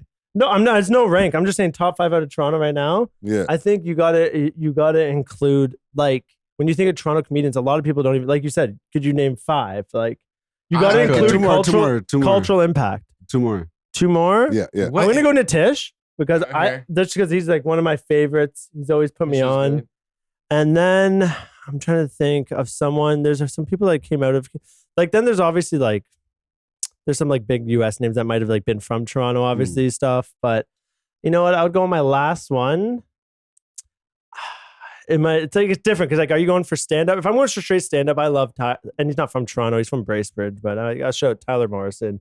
Okay, he's an offensive old. He writes a lot of roasts for like Andrew Schultz when he does the roast. He's like he'll be a part of that writer team. Wow. He's an older guy. He'll do Roast Battle Canada. He's a good example. He's an OG, but of executing offensive topics. And like for someone that tries to aspire to like deliver the most like that topics, just watching like a master be able to do that, I look up to him. I'm like, and he's a nice guy. Do you know somebody's not from Toronto, but so I don't know if he counts. Do you know Marlon Palmer? Yeah, Marlon. Yeah. He would be like a Mr. Lewin in terms of cultural impact too. I think that would be Would he be on that list? Or is I he haven't seen his stand up. Oh, okay. And in Lewin, I've seen live enough times where I'm like, you know, like, and again, like Lewin has a cultural impact. Like I'm saying, like in Toronto. What cultural impact besides like the IG? About, what other comedian you bringing up today? But what do we talk about when we talk about Mr. Lewin? Like he's the best. Okay, hold on. I don't even know you, bro. No one says that ever. Hold on. Let's start it. Let's get into our topics. That's the first topic. Let's just slide it up to the top. No, but you're saying culturally relevant. Like, I feel like Marlon's more culturally relevant than Mr. Lewin. You can make that argument, but he's just popular on Instagram, which is still like a respectable feat. And I do have a bias because Lewin throughout my years has always given me opportunities and put me on. So that's why I'm always grateful for people. But I respect that. But even still, like you see people reposting the memes. It's like a Justin LA boy or whatever. Same kind of vibe. Personality wise, he's definitely up there. That's what I'm saying. That's why I'm including him. And then then you got like the Ben Alberts who's been popping off recently. That's my boy. But from Elliott Lake again, based in Toronto. Matt Pazinski doing his thing.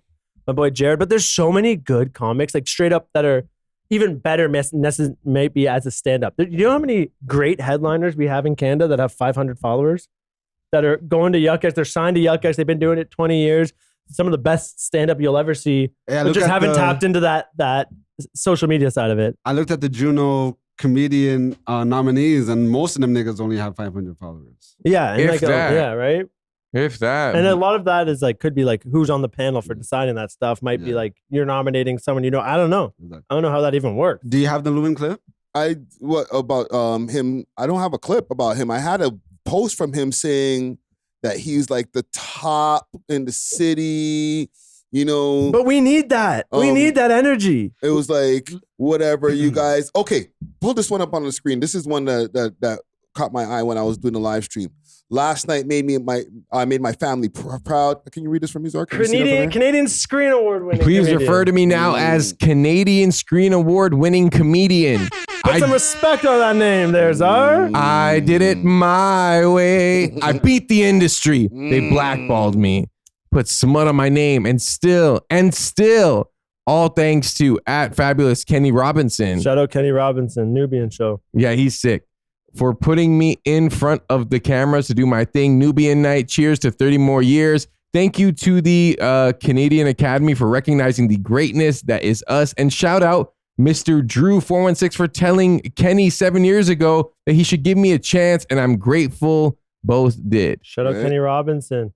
Canadian Screen Guild Award. That's amazing. That's like an Oscar for Canada. But isn't that just a participation award for him? It wasn't an exclusively Mr. Lewin Russell Peters award. was in there. And also, I would say he's in the top 5 for sure. Yes, Oh, definitely. But Brampton, again, not Toronto technically, but Yeah. it's all like No, wishy-washy. he'd be like He's number beyond, one. yeah. Yeah. Jim Carrey, I would say. I just feel Number that one. like he's been getting pushed in the algorithm lately, especially since his beef over on Uncommon Sense. That was amazing. He just looked like he wasn't even like it looked like I don't know like the just not chemistry with like Yeah, but like he was talking his shit over there, like, yo, I'm the top guy, I'm the best comedian out here, the top one. And it was like, good. maybe I wasn't aware because I'm not as tapped in to the Toronto or the Canadian comedy scene.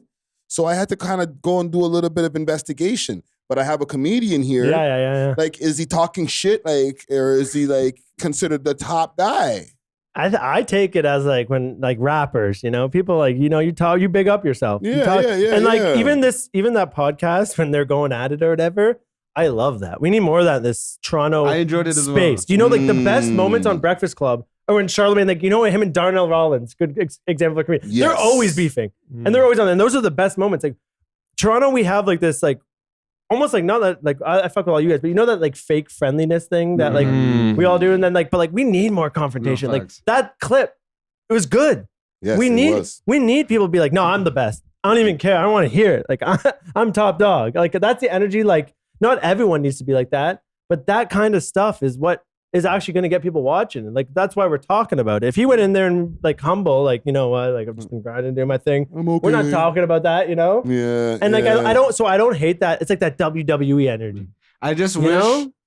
Yeah. I just wish I'm that- not mad at that. Because I'm not gonna lie, I watched that podcast and I was talking to Zar, and Zar's like, you know, Zar had the way how he felt about it. I'm like, oh no, I love this shit. Mr. Lewin went crazy. Like I love it, da. So I was like, yo, watch the special and tell me how you feel about it, bro. So I'm you know, Not a fan of the special, you're saying. I go to watch this, bro.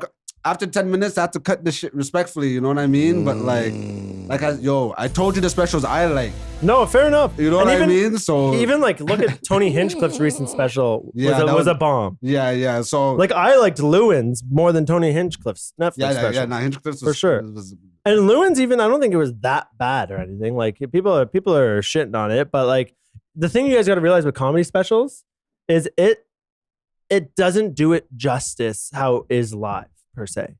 Like when you watch, like I saw the same set like 2 weeks before, not like same exact set, but like a lot of the same jokes, and he was crushing Yuck Yucks. He had them like howling. People were like, yo, that guy's sick.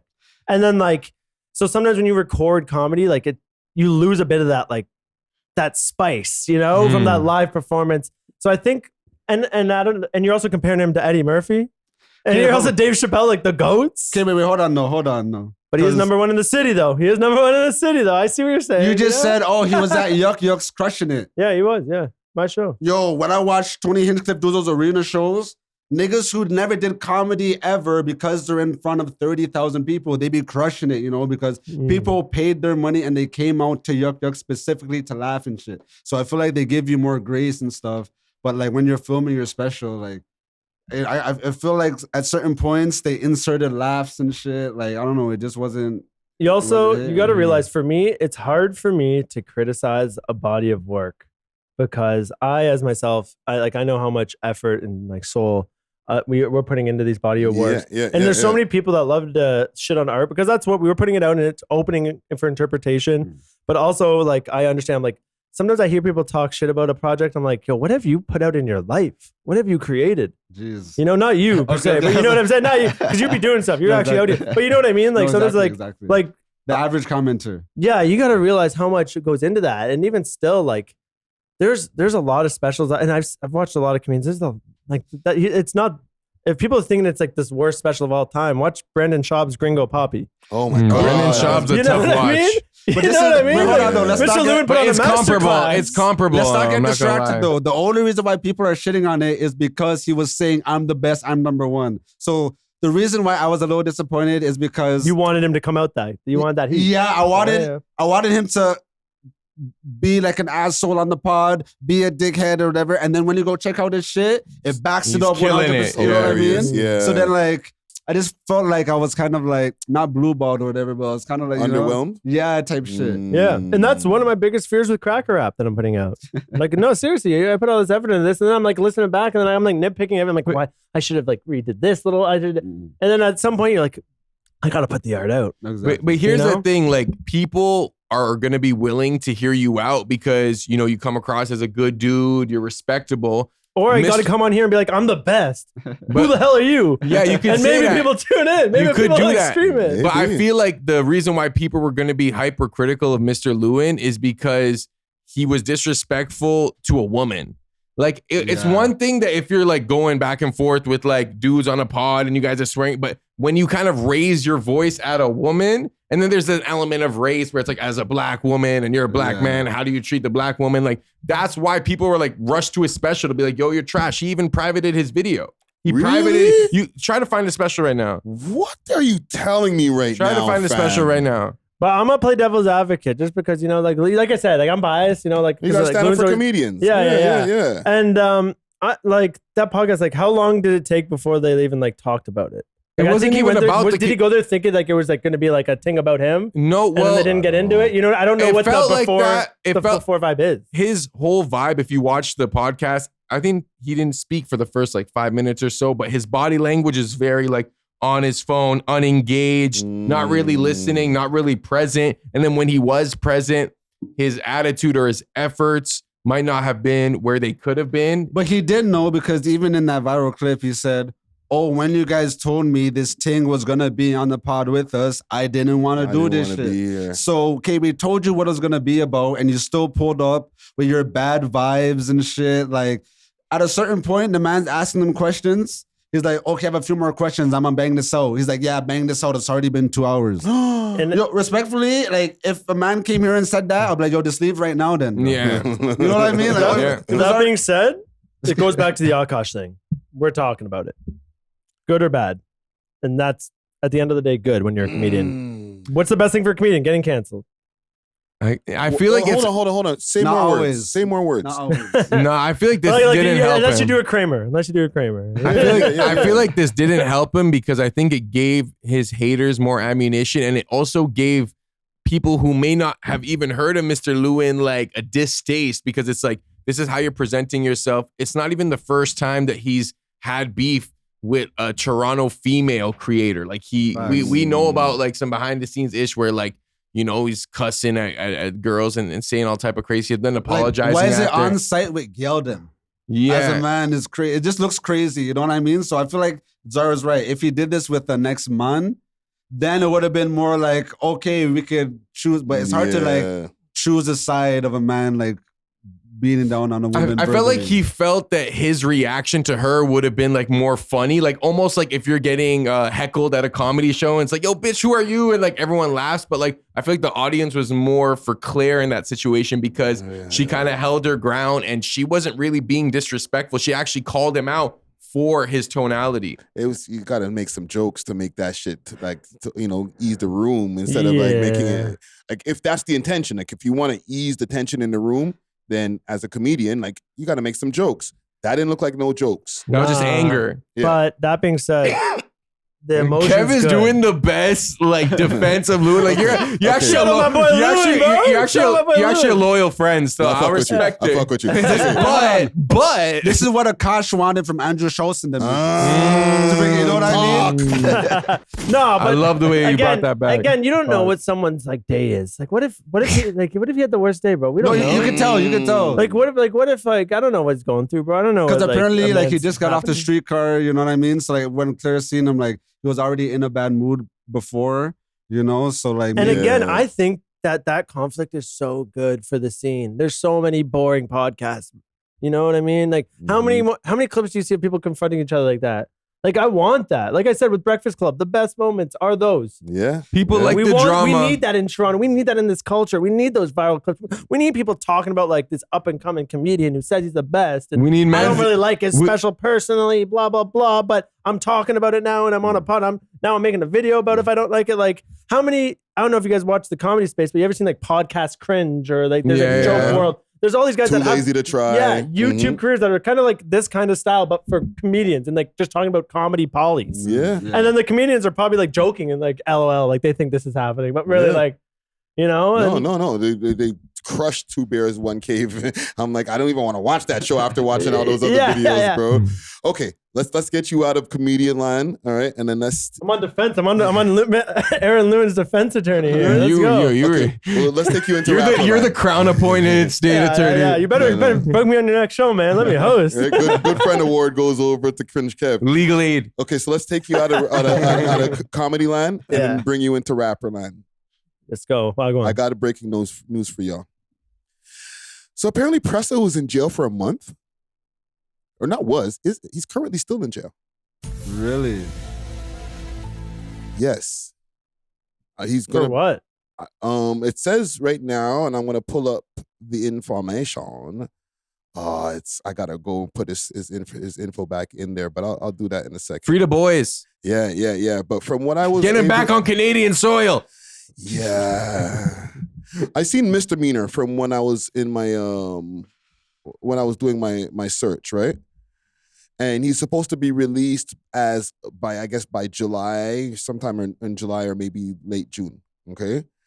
Here's the thing, bro. That's not a good look because if there's any case, and let's say hopefully best case scenario, he'll be able to stay in America.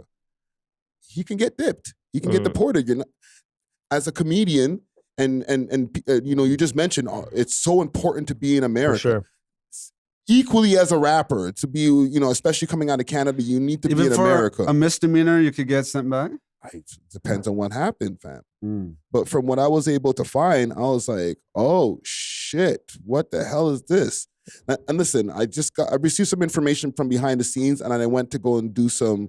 Okay, I found it here. In the States arrested or in Canada arrested? He's in America. Oh, that's got to be worse, right? Depends where he's at. I don't know. He might be good where he's at. Yeah. Not good, obviously, but like politically. I'm not worried about the time he's doing. Okay, if you want to pull this up on the screen here. And listen, Kev, I brought you into rapper line here. I love it. Okay, all right. Okay, good. I just interviewed his boy YG a couple weeks ago. Oh, yes, this is true. I don't know nothing about these polys, though. Okay, listen, so we don't want no opinion on polys. We're just gonna, I don't want to be bringing any fake news over here, okay? So, yeah, his info's up here, like as far as like what he was gone for. He's in the North County Correctional Facility. Where's that? It's North County or somewhere for sure. I think that's in California. See, LA. Yeah, he's in LA and then whatever. So, okay, you can take that off the screen. So, yeah, I'm not fake newsing it, all right? This is really happening. I don't know what it is. He's had a few different incidents, a couple of lawsuits that I don't even want to talk about right now because I'm not trying to take that video down. But that's not good, bro. You're locked up, fam. That can fuck up your shit, bro. As a Canadian in America, you can't get locked up, bro. You can't be in the system, bro. ICE, all that shit. Like Trump is not the one who's gonna be like just letting Canadians stay there with charges, fam. I agree that this is not good. This guy's walking on eggshells right now. Look at this guy. I wouldn't wish jail on anyone. Of course not. And hopefully this situation smooths over and he's able to continue to do his business in the States. Could he face deportation? Absolutely. It's a possibility. I guess it depends on the severity of the crime and what type of lawyers he has access to. And I know they be killing it out there. So my prayers for Pressa still, even though, you know, he called me the ruiner of the network.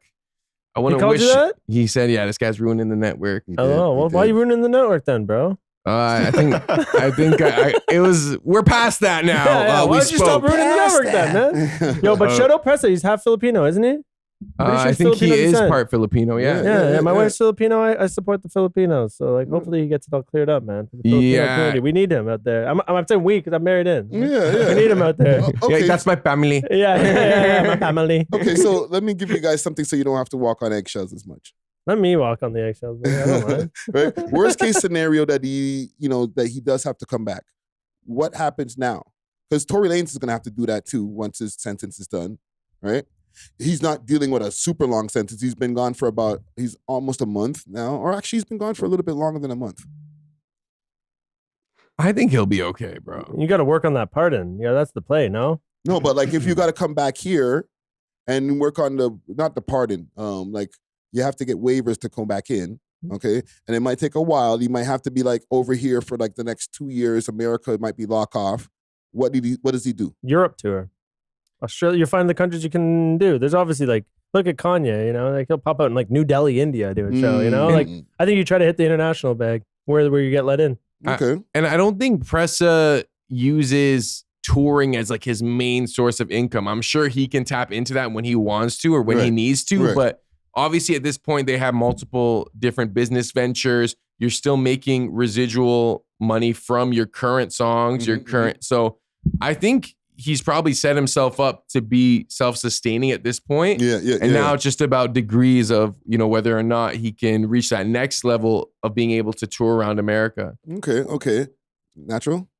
When you say self-sustaining, Toronto is one of the richest cities in the world to live in. You know what I mean? And like... Or most expensive, you thought. Yeah, exactly. Yeah. So... And even for him to move around in this city, don't you think that would require certain like protection stuff? Like, do you think it would be, I don't want to say safe, you know what I mean? Like, do you think it would be wise for him to like set up shop back over here? Great question. That is a good question. Great question. City of choice then? That is a good question because I could imagine him going slightly OT, but still like Southern Ontario, but like maybe somewhere that's not like directly in the inner city because obviously he's name brand. Yeah, somewhere in the suburbs. Maybe you might need like a security or maybe one of your dogs or so homies. Mans don't have whips? They're gonna maybe have a whip or have a rental. No, I mean like no. I mean like, okay, so what? You're 300 kilometers away. Like what? That's a tank of gas. He might require a gated community at that point if he wants to. And I'm not saying I'm not trying to. No, like these are all things that like celebrities consider, right? Yes. And drill rap or rappers who've mentioned people in raps and stuff like that. Celebrities. I think Toronto's not even the move. Greater or the GTA. Fuck all of that, bro. Yeah. Next country, bro. Like, Boondog lives in Dubai, brethren. I think, you know what? Dubai? Philippines. I feel like Dubai would be a great relocation. Yes. Like, I think you just avoid Canada completely. Like, they did the Canada. I don't know about that. He'll get all the pardons if he moves there, brother. Yeah. But like, he's like, now he's walking on eggshells. Now I'm like, yellow dollar sign, but intro, bad choice. But he's done the whole of Canada thing. They've done this, you know, the Wassas, they're from Toronto, but they actually popped up in Vancouver. They're in Edmonton, He can't do that. That's like other members of the team that are still on that. Like he's the face of the brand. Yeah. You got to get the hell out of Dodge, bro. I'm sorry, Pressa. Yo, that's sad. It's sad that a Toronto talent can't even thrive in their own home. Unless you're Drake and you live in the freaking embassy. No, Like, but even his security guard got shot up. all that. Mhm. That sucks, You bro. know? It's sad. But the Yeah. pressing issue with Pressa for me is why didn't we get the National Treasure Pressa version? I thought I liked that version. Ooh. I want to give a quick minute to give a shout out to Exotic Hot Pots, Canada's loudest brand. From high-grade strains to authentic grabber and all the rolling essentials, Exotic Hot Pots is about elevating your smoking session in true 5-star fashion. If you want delivery, make sure to hit them up on their Instagram page, Exotic Hot Pot, and let them know that the We Love Hip Hop crew sent you. Big salute to the sponsors. Cheer! And I know Drake listens. Drake, where's the Pressa version? You want a camera? You want to take Drake? Give him a camera. Yo, Talk to Drake. Drake. Talk Hey, to Drake. Drake. Hey, hello, Aubrey. Hey, Drake. Hello, hey Drake. Hey Drake. Me, Kevin here from Ajax. Number 1, Cracker Rap coming out Friday. Number 2, why'd you take Pressa off National Treasures, brother? It was I liked that version actually better, personally. I'm a Pressa fan though. I like his music. Nah, so it I was actually like, better, low key. I want that on Spotify. Me too. You know, even in like a deluxe version or something. Like, why not? Nah, that wasn't a worldwide verse, though. But yeah, like I also like Smiley. Like over the top, people always shit on Smiley's version. Like Nah, I actually love that was a that. banger, though. That was a banger. Like, that's like Yeah. I didn't mind Pressa's verse, but like because this was like such an anticipated album, I don't think it met the standard of the album, respectfully. You think the Okay. beat transition was better without the way it was delivered on the album was better than it was in the Pressa I version? don't. That's the problem, right? If you're gonna take the guy out the song, then make the song better. But he did this other like beat transition, and I then like the- that. see, He's a Kendrick different- fan though. He different loves taste. a beat transition. You This know? is true. Different taste. But I hated that. I'm like, you should have just left him on the track because like the song didn't get better. But you like that. What was the bars again? Yeah, but we stupid. Us stupid guys like that stupidish, you know? Like get me going. Yeah, yeah. But do you think it was a poly reason that you got taken off, or do you think it was just like a creative choice? I think it might have been a bit of both, but I think it leans more on the creative choice. Okay. You know what I I'm respect saying? that. Yeah. And then, I'll get you on the back end. I'll get you on a new tune. Hey, yo, you Yeah. took Popcorn off controller, you know what I mean? So Yeah. Pressa, I forgot Nobody's safe. that. Yeah, facts. Okay. We had a conversation off camera, right? About the next topic I kind of want to get into, but I don't know if it's a good idea. Let's do it. Those topics are always the best, no? I know, right? Oh. Okay. From the last time that we spoke, we've been following this Flow 98.7 drama, right? No, family, I didn't realize it was the drama that I was so excited to cover, fam. Like, this is like radio stuff. We never talk about that over here. But then there was like a beef between like our pod sister Zoe and the morning show host Patricia J. Okay. I guess she had said maybe she wasn't the best choice for the job, Ray Tay Tay. And a account that was supposed to be her husband's that company jumped in and said, UYNs, whatever, need to chill. And that wasn't cool. Shorty spazzed. And here we are. I seen a post from Patricia J saying that she's going to sue. Damn. For what? No. For accusing and her you can't husband. say either. for accusing her husband of being, first of all, accusing him of making that comment because she was denying that was him on the account. Yeah. But then saying that he's a racist and stuff. Yeah. So, all right. So sorry, big, my bad. big changes. My bad. There we go. What do y'all? What are y'all thoughts about this though? Is it that severe that we need to get to radio announcers trying to like cease and desist podcasters and shit? Because it's a legal matter, I don't want to speak on what Patricia J is doing specifically. But what I will say is that what I was hoping would come from this is like, I was just hoping either Patricia would go on Relentless or Zoe would go on the morning show, and then they would be able to like discuss it so they could get both views, maybe like the elder, established, experienced view versus like the new, young, fresh view, and that would like cause a nice discourse. Yeah, You know, so I don't know. I just feel like that would have been like the best course of action. You know.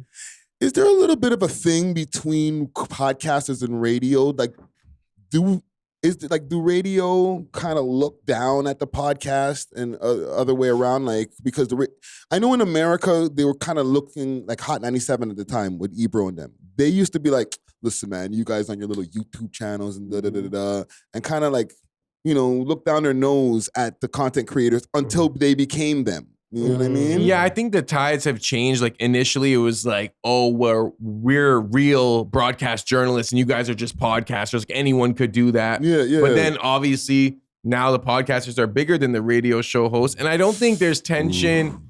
I don't think there's tension in this city because like people from Flow show love to this pod even. You know what I'm saying? Yeah, for sure. So I don't think it's that. I think it's deeper. I think, and this is just my theory, I'm speculating, right? But Patricia is mixed. She's half Indo-Caribbean, half Jamaican. Yeah. She's more, I guess, attached to her Indo-Caribbean heritage. Zoe's a black woman, right? Patricia, speaks in a way. Sorry, what's the difference? Like you guys talking like genuinely. What difference of what? Like you said, like one's Afro-Caribbean and you just said one's black. No, I said one is Indo-Caribbean. What does that mean? Indian, like Indian descendant Caribbean. Yes. Okay. So she's mixed. Educate me. I genuinely. She's what would be called Douglas. Douglas are half Indo-Caribbean, half black, right? Okay. So is there a beef, like a race beef between Let me them? land. He's getting to like a colorism point eventually. Yeah. It's like colorism type thing. Okay. Colorism, but also in conjunction with, Patricia Juggernaut, she speaks a certain way. So sometimes people are like, oh, you sound white. You know what I'm saying? So I feel like she may have this like tension with black women her whole life where they're like, maybe they didn't feel that approval or maybe they didn't accept her or maybe there was some sort of tension. So I feel like this is an extension of that because to sue a local podcaster, it's not like Zoe's a multimillionaire where it's like you're suing them and there's going to be financial gain. Oh, and let me just give you a correction before you continue. Because I received a correction behind the scenes, it's more of a cease and desist than a sue at this point. Valid. But it's still like a legal course of action that I think could have been had as a conversation behind closed doors. But I think it was more just like a trigger from that. That's just my theory, though. I could be completely wrong. Right. You have any thoughts on this? Is her husband white? Yes. Sure. So, said 1,000 You like that, eh? You like that. No. Like obviously, I'm sure that's also an element to this. Definitely. That's the main right. point, That's probably a big element. The YN in the comment was Yeah, like you can't be saying that as a white guy. Yeah. I feel bad for saying the W with a ER at the end. Don't worry, we gotta bleep that, please. It's already bleeped. Yeah. I want to keep my video green. You know what I'm saying? But at the same time, like that was the point of contention, right? So I don't understand who is beefing who. Like the black one is beefing the Indo-Caribbean one because she got the radio host. Is it like Zoe? Okay, hold on. Is it like a jealousy podcaster? thing here? Like I'm so lost. No. Okay, so the Indo-Caribbean one is the radio host. Okay. She's also part black though. Like she's not just straight call her Indo-Caribbean. by her name, Just- Patricia. Yeah. No, I'm giving him the. Yeah. Patricia's the The Indo-Caribbean racial one. play-by-play. And sorry, you know who Patricia Jaganoff is? She used to be on CP24. Yes, Okay. she did the weather on CP24 for mad years. People She changed the channel when she came on. No, No. bro. I messed with CP24. You watched enough CP24 to have seen her over 11 years. That's the one that was suing them for like wrongful termination. I saw something about that. Exactly. Yes. Okay. Absolutely. So she got hired from the radio station. Yes. And this other girl's just critical of the radio station hiring her. Yeah. Exactly. That's how literally that's how it started, fam. And then her Yeah. husband, because they Defending her. they dropped a clip, so her An husband. account that's under her husband. Yes. A company that is her husband. Her husband owns the company. There's a white boy. And there's an account representing that company that said, oh, a bunch of YNs, this guy, like whatever that. But YNs was said in the statement. So Zoe, the podcaster, she reacted like, oh, this is a white man or like a white man's business. And this account representing that business is calling us young niggas, basically. Mhm. You know, so that's the whole kerfuffle. Yeah. But that post, and I guess maybe the podcast episode is going to have to come down. I don't know what the cease and desist entails. It could be just that one clip because the husband even ended up deleting his Instagram account. He did. Oh, you're a white boy saying my ends. You got it after getting caught. You've been saying it. Slipped up the wrong burner account. Yo, Friday, there, brother. Make sure you censor every time he says it. Honestly, man, this just seems so whack. Like people can be critical of a hire. Like I saw some accounts critical of them getting hired, and they were pissed about Mr. Marlon's Lewin. podcast. yeah, shut up. But again, like it's radio, man. Like I bet you your fan. Do you think your fans of this podcast are more tapped in and more like devoted than like a radio morning show fan base? Yes. Like I would like to know like what the difference in comparisons would be. I was just doing my live stream, okay? And salute to Black Paints. You're probably in the chat right now. He donated 50 memberships. So I just started seeing the member popping up in the chat. Like he donated 50 memberships to the people in the audience. Shout out to him. You know what I'm saying? Like, and I know the radio are they have their people that do things for them and all that stuff. But like to be honest, I don't know if the connection is the same as they are with like their favorite podcast or group of pods. I was gonna say the connection is different because people who are obsessed with the radio, it's like they're always calling in for the contests or like they're doing song requests. It's not as like personalized. Whereas like our audience, like we be talking to them in the chat, like we recognize the ones that are always there every premiere. So you build more of a rapport. Whereas the radio shows, it's more like, oh, I call in every time you guys have a concert, or this is my favorite show, or whatever. But you don't think like. Do you guys listen to the 98.7 like regularly? I low-key do. Okay. Yeah, you don't think like the people that are every morning on their way to school, on their way to work, when they're dropping off their kids, like you don't think they build a relationship with the people that they're listening to every single morning? I feel like it's more parasocial, whereas the relationship you have with a content creator is more engaging where like, you know, you're talking to them, you're commenting. Whereas with them, it's like, I listen to you every morning, but they're not going to go home and like comment on their IG or whatever. Yeah. Perhaps. Or maybe it's an older fan base too. Unless they already have a very their personal presence is already high on socials, or the company that they work for is amazing at socials. So you don't think like Raz and Mocha and those mans have like a fan base and shit? Of course. I think they do, but I think it's more like when you see them, it's like, yo, I listen to you guys every day, Raz, but it's like when they go home, maybe they don't feel that same love that like a YouTuber would feel. I feel like they would still. Do you think people recognize radio as much? Because podcasts people watch on their TV. We're like radio, like people see them sometimes, but I feel like a lot of like even like Dean Bundell. I don't really remember him. He used to have his morning shows on like The Edge back in the day when I worked landscaping. We'd have it on. Yeah. Like I couldn't tell you what that guy looked like. Yeah. But I heard his show That's a enough good times point. that you can. You know, Unless you're the Breakfast Club. I also think it's the repeat value. Like, for example, if I seen Peter Cash, I'd be like, oh, shoot, like, bro, I've been listening to you for years. But, like, if it's a YouTube creator that I've seen, like, you can revisit their videos, it's almost like I can only catch Peter Cash live from a certain amount of hours, where it's like when you're actually a content creator and you have this piece of content that I could revisit in a year, 2 years, 5 years, like, you're going to have, like, a stronger connection with that, I feel. Yeah, because the channel is an archive where there's no archive for the radio. You listen to it and then it's gone into the ether. You don't get to hear that again unless you have some kind of behind the scenes access to get the recording. Why don't they do visuals for them like Breakfast Club does? I feel That's like that what we would were pop saying, off, bro. Right? You know what? Let's not even complain because I've had some conversations behind the scenes. Fair enough. And that is something that they've heard us. They actually heard us speaking on this podcast. That's why I've been walking on eggshells with this topic, because I never even thought to the point that we're talking about where I, in my mind, used to be like, oh, you guys are over here. But they hear what the fuck we saying over down here. Yeah, you know what I'm saying? Not just us, but over at Relentless Diaries, obviously too. And it matters. The clips about Flow are doing surprisingly well on the channel. Like, a lot of people are engaged in the conversation, in the lore. Hello, talking about it again, making another clip. You had to, like He's clip farming. Yeah. Do you guys have any podcast beefs? Like, do you guys beef with anyone? Like, I need to be educated on who are the ops? You got to make a compilation of the podcast beefs. Who are the ops so I can call the cops on them? How much time you got, Kev? That's natural. I have a whole list. Hold on. Oh, we have a list. And don't just limit it to podcasters. We got content creators, like the streamers be getting at us. Like, oh man, rappers. But funny enough, most of my beefs, like they kind of simmered, they diluted Because even with Relentless, fell off. that too. Even with Relentless, like it started off, tense or whatever, but we cool now. Yep, straight. I guess Isn't Drake you're up, bro? No. Even that, it started off that way. You know what I mean? But we cool now. But you're not getting invited to the mansion. You're not getting invited to the embassy. Okay, you're not like that. No. Don't say that. Don't say that, fam. You all had, good fashion combos. You never know, fam. You might need some drip advice. Now I feel like I need to pass that 1 million follower count first. Yeah. If you pop off, you're in. Shit. Okay. I need to hear some names. Like who's like? Have you guys had some like public beefs? Oh, of course. I beefed with Gutsy Guts from GTV. I beefed with Icy Springer. Like, what are they usually about, these podcasts? Stupid shit. Like, yeah.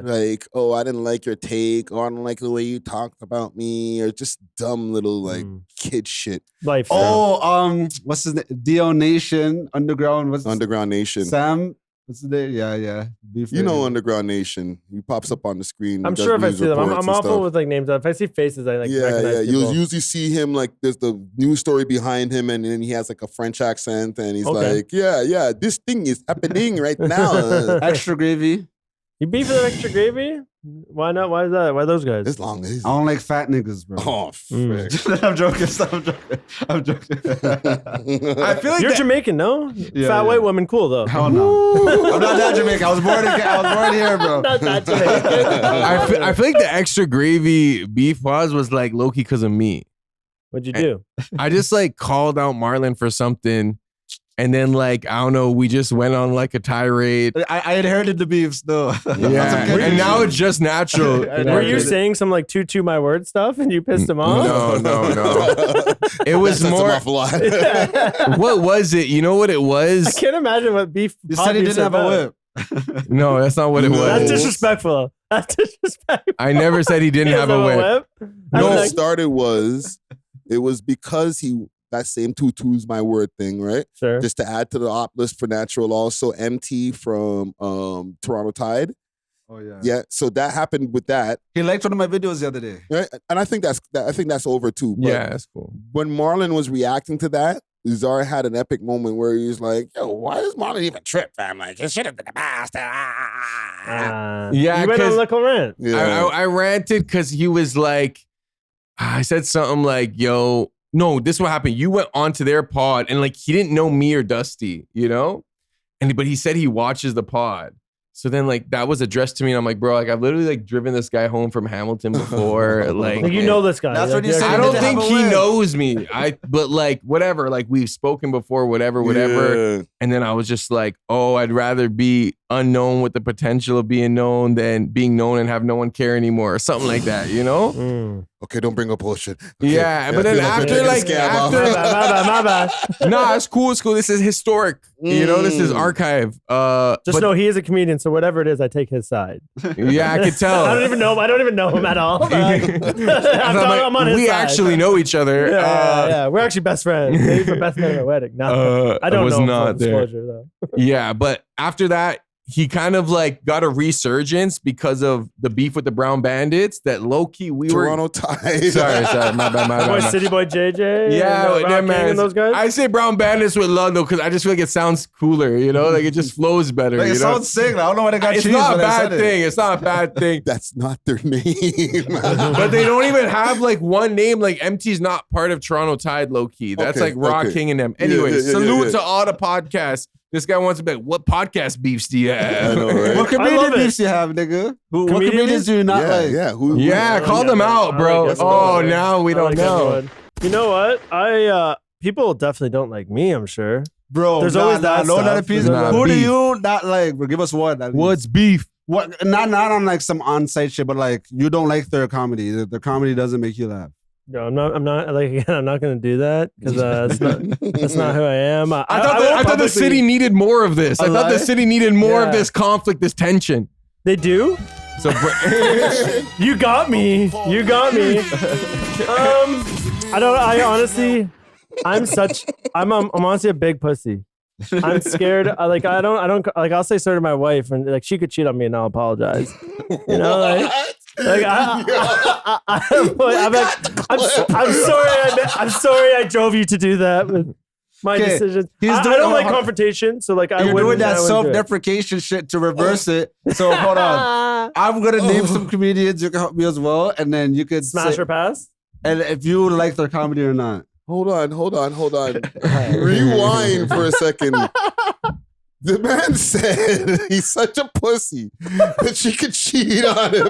That's his joke. He's not going for that. I don't think he'll do that. I was at his wedding, baby. I was at his wedding. He's not going for that. Trust me, I know. Bro. What did I do wrong for real? Maybe it's something I did wrong. I neglected you. Yeah. I'm not satisfying you enough. He's trying to distract you from the topic I had. It worked. Yeah. I was throwing a little curveball. Okay, so who you got beef with, bro? Hold on. I genuinely don't have beef. Okay, who was the what's his name? Norm? Big Norm Alcancel. Oh, Do you like I Norms? fuck with Norm heavy, man. Yeah, He was me at that too. show. He was at Yeah, that bro show. That's my And he's brother. Filipino, man. Like really nice guy, great guy. Okay, Yeah. Jesse Singh, Punjabi Timbit. Let's go. Oh yeah, very nice guy. He's just gonna say yes. No, for everyone. genuinely, because most of these people are honestly like at least to my face, Yeah. are so nice, and he's actually funny. No, I love everybody. Okay, Punjabi Timbit all right, genuinely all right. funny. What about like American comedians? Like comedians that already made like Kevin Hart type niggas. Like, is there any comedians in the world where you hear there's Hannah Gadsby is fucking tough. Listen, a Shotty? you know who Hannah Gadsby is? I think is You she shouldn't.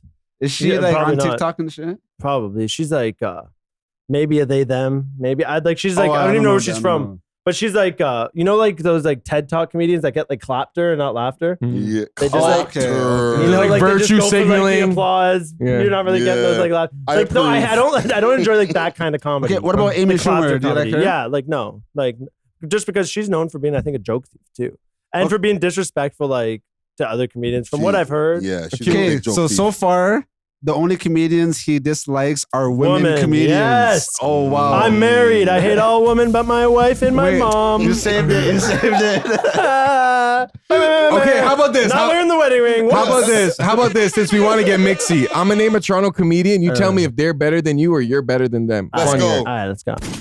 Patrick Hakeem. He's better than me. Okay, that's respectable. He's sick. Abdullah Usman. Let me see the face. Yeah, picture. I've never seen him live, so I Okay. can't. Neiman I can't Oz. honestly.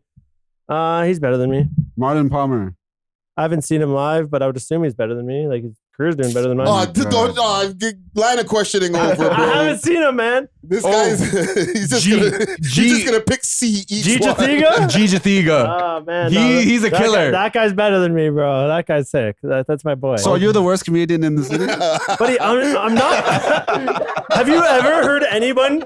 Have you ever heard anyone be like, "Yo, Cringe Kev, that's the next man up"? I love that. I love that guy's comedy. Nah, but Have you ever been walking on the People streets? big you up though.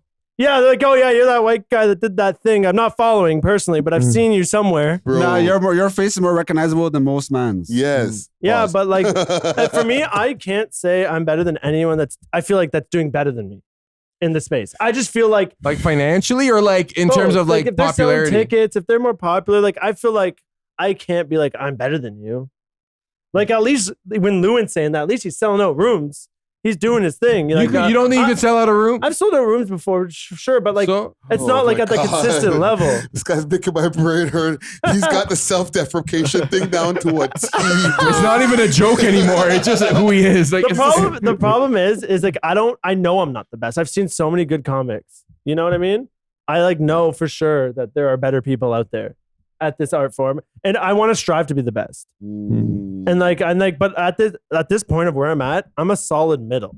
I don't think I'm like at a Man City's quality mid. headliner yet. No, I'm saying where I'm at. I Solid started mid. comedy. The comedy takes a while to get good. No, it's true. It takes a long time. And Yeah. to build up like an hour headline set, I could headline in due time, but like I have a solid like probably like 30 minutes right now. Respectfully, And that's what I'm saying. Like I could go in middle, like a 20-minute like set, like and kill it and have like tried and true material. But I don't have a full hour. So if there's people out there that are headlining killer hours, I can't be like I'm better than them because I'm not at that stage in terms of like if I'm being honest where my act's with the at. craft. Yeah. And like the best comedians, like they say, until you hit like that 10-year point, that's when you start to kind of get all right. Wow. Yeah, no, I've heard that. It's a grind. Yeah, yeah. And like that's why when I see Lewin and he's putting out his first special, like that's great. That's a guy that's finally getting there. And like this isn't the end. Like see it's what you only mean. gonna be like it's such a long process. And like a lot of the average Joes who aren't comedians don't really understand how like it's not going to be like, you're not just going to get that pop off one hit song single quick. Yeah. You know, it's like, you got to take a time to get good. So I'm enjoying learning the craft, getting better, but I'm lying to you guys to say I'm the best out there. I could maybe, if we're talking 5 minutes, maybe I can go toe to toe in like a shorter set form. Yeah. But I'm not a headliner, and I want to get there, and I hope to build a fan base to be able to go sell out, work on a headline set, and get there. All right, that's cute. That's warm. That's cuddly. good. Make sure you guys follow this nigga. Respectfully, Catch me at Keys Comedy Club this Friday. when Shaq started DJing, he was making more bread than me, and I knew for a fact I was better than that nigga at DJing. Buddy, let me get this wrong, bro. There are some. I don't know if you guys ever. You've been to open mic comedy. You've seen it. Yeah. There is some awful comedy. Yeah. But at no point am I thinking down on them because I understand that that's a part of the process. So Like you have to eat shit in a way. Like yeah, and like people that are the biggest in the world still say they bombed every day, and like sometimes It still happens, definitely. and even bombing is the best thing for you. Like you come out stronger. Like when I have a bomb, and I'm sure other people could say similar things. My best sets sometimes are the one after the bomb. One after. Because I'm like, fuck, I'm not letting that happen again. I'm hitting this punch. Yeah. You get lazy. Let me ask you a question. And then we're gonna get to what's time? One more topic, and then we'll touch the roads. Okay. Bombing. Okay. I'm not gonna ask the generic every bomb. Like, I hate watching comedy interviews. What's the internal feeling while bombing? Like you like it's happening, and then you're like, okay, that didn't work. You said 2 jokes, that didn't work. So now you're inside of the bomb. What's happening inside of you? So at this point of where I'm at now, it's different than when it first started. When I first started, that eats at you. Now it's like sometimes you're like, you know it's happening. So it's like you're in the middle of a bomb, but you're still like gonna finish your joke. You're starting another joke. Oh, that didn't work. Yeah. Like this is not gonna work. It's more like you're trying to get them back, and sometimes you could bomb most of the set, but like if you can get them back, like that's almost more satisfying sometimes. Yes. Than the kill. But if you're doing the bomb, I'm like, I need to work on that. Why didn't it work? Like I hate when people blame the audiences. Like obviously there's a lot of bad audiences that can happen, but it's on you, the performer. It's on you, the DJ. Nice. You know, it's on you, the rapper, to like work that crowd and find a way. Even if it's not your best show, you find a way. I was about to say, but you're feeling kind of funny, actually. It's not like bad. Like when I DJ, I have like an idea of what I want to play. But if I'm running through that idea and it's obviously not working, then like, okay, I switch up to this genre, I switch it up. Like you have to kind of like, what you said, get the audience back on your side. Sometimes I look for it too. Okay, let me ask you one more question on the bomb. Because there's the one redeeming, right? So then basically it's kind of not a bomb because like you got him back. But you the bomb's complete. Yeah. All right. Yeah. So what's happening now when the bomb's complete? Like you told the last joke on your set and you're like, oh, this is just bad. Like walking to my car and home. You just walk out this. I'm just like, thanks for having me. Head down, shame, pity. It's like a one night stand. You didn't wear a domer. You're for sure getting herpes. You know, you're like, you feel disgusting. It feels like a greasy one night stand. That's probably the best feeling, the most comparable feeling. You know, you have those. You wait, you're leaving. You're like, I didn't need that. That wasn't good. Yeah. You go in the car. You take so long before you even turn the ignition on. You look yourself in the mirror. You're like, I need to be better. Man, have never been booed before? Booed? Yeah. Kind of, sort of, but it wasn't like in a situation where I was regularly doing what I do. I wasn't like on stage rapping and people were like, boo. Yeah. And then like, I don't know, we barely do any pod shows, but I was hosting, not an event. Like I wasn't the main host. Yeah. I was just like taking over the mic for a few seconds and I just was not on. Like I was just like, yo, I went into this weird American accent for a second. Yo, what up, y'all? What y'all saying? And low key, Snoopy was there. Snoopy just took the mic back and party back. Right? Everybody's dancing again. Like I felt like I wanted to just get the fuck out of there, bro. Yo, sometimes I'll purposely tee up a boo or a bad reaction. Like for example, if you go back to like a Bankus type of crowd. If I know it's a really like conservative type of crowd, I go in there and I'm like, yo, I voted liberal. Who else? And like right away, like they're like, no, boo. That's like WWE. But then you could take that reaction and spin it. Exactly. Then I would be like, oh, I voted liberal because of this. And it's some like dumb reason. And then they're like laughing about it. But like sometimes it's funny because like if you could utilize that, you know, you can in comedy. Even like, oh, I just got married. automatic applause. Yeah, exactly. And then like I have a joke where like I go about like, oh, I took my wife's last name, you know what I mean? And the crowd's always like, what the fuck's wrong with you? And I'm like, oh, and I might get the ladies on my side. I'm like, we're like feminists, right? Yeah, I took my wife's last name. And then the guys, I'm like, oh, the reason I took her last name is because now I'm legally no longer a sex offender. And then the whole crowd, the women are like, what? Like, I'm like, you were just on my side, bitch. So shit like that, you can kind of like, you know their emotional reactions, and if you try to like play with it, right? Yo, Friday, these are the magic. No, I'm joking. No, I can't wait for the comments on this episode. Okay, I got one more topic to throw at you guys, and I'm taking it completely off hip hop, comedy, all of that. All right, be ready. Hold on, let me put my sound effects.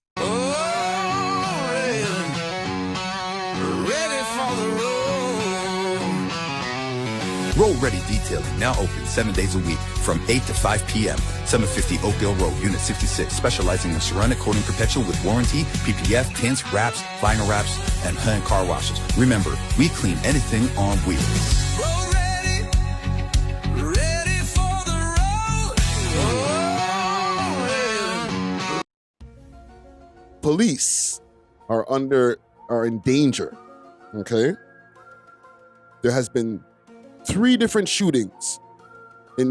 One in Mississauga, police dead, right?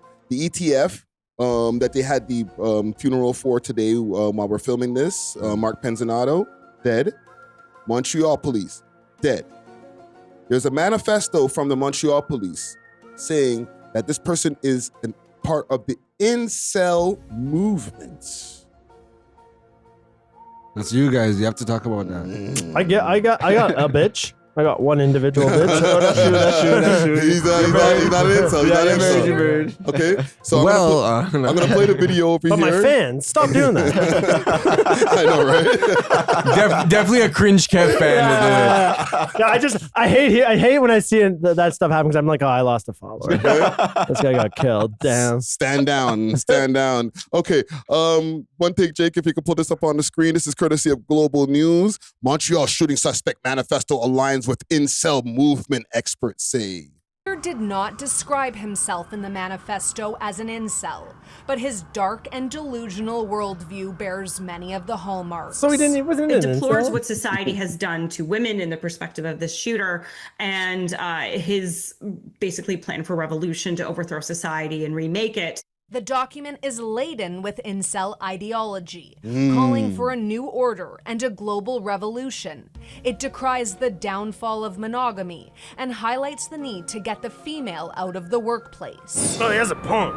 Long before the term involuntary celibate, or incel, even existed, a man motivated by his hatred of women killed 14 women at École Polytechnique in 1989. I remember that. But social media has intensified the problem with the rise of toxic male influencers and algorithms meant to exploit. And we're very concerned about how boys and young men are groomed into these ideologies at younger and younger ages.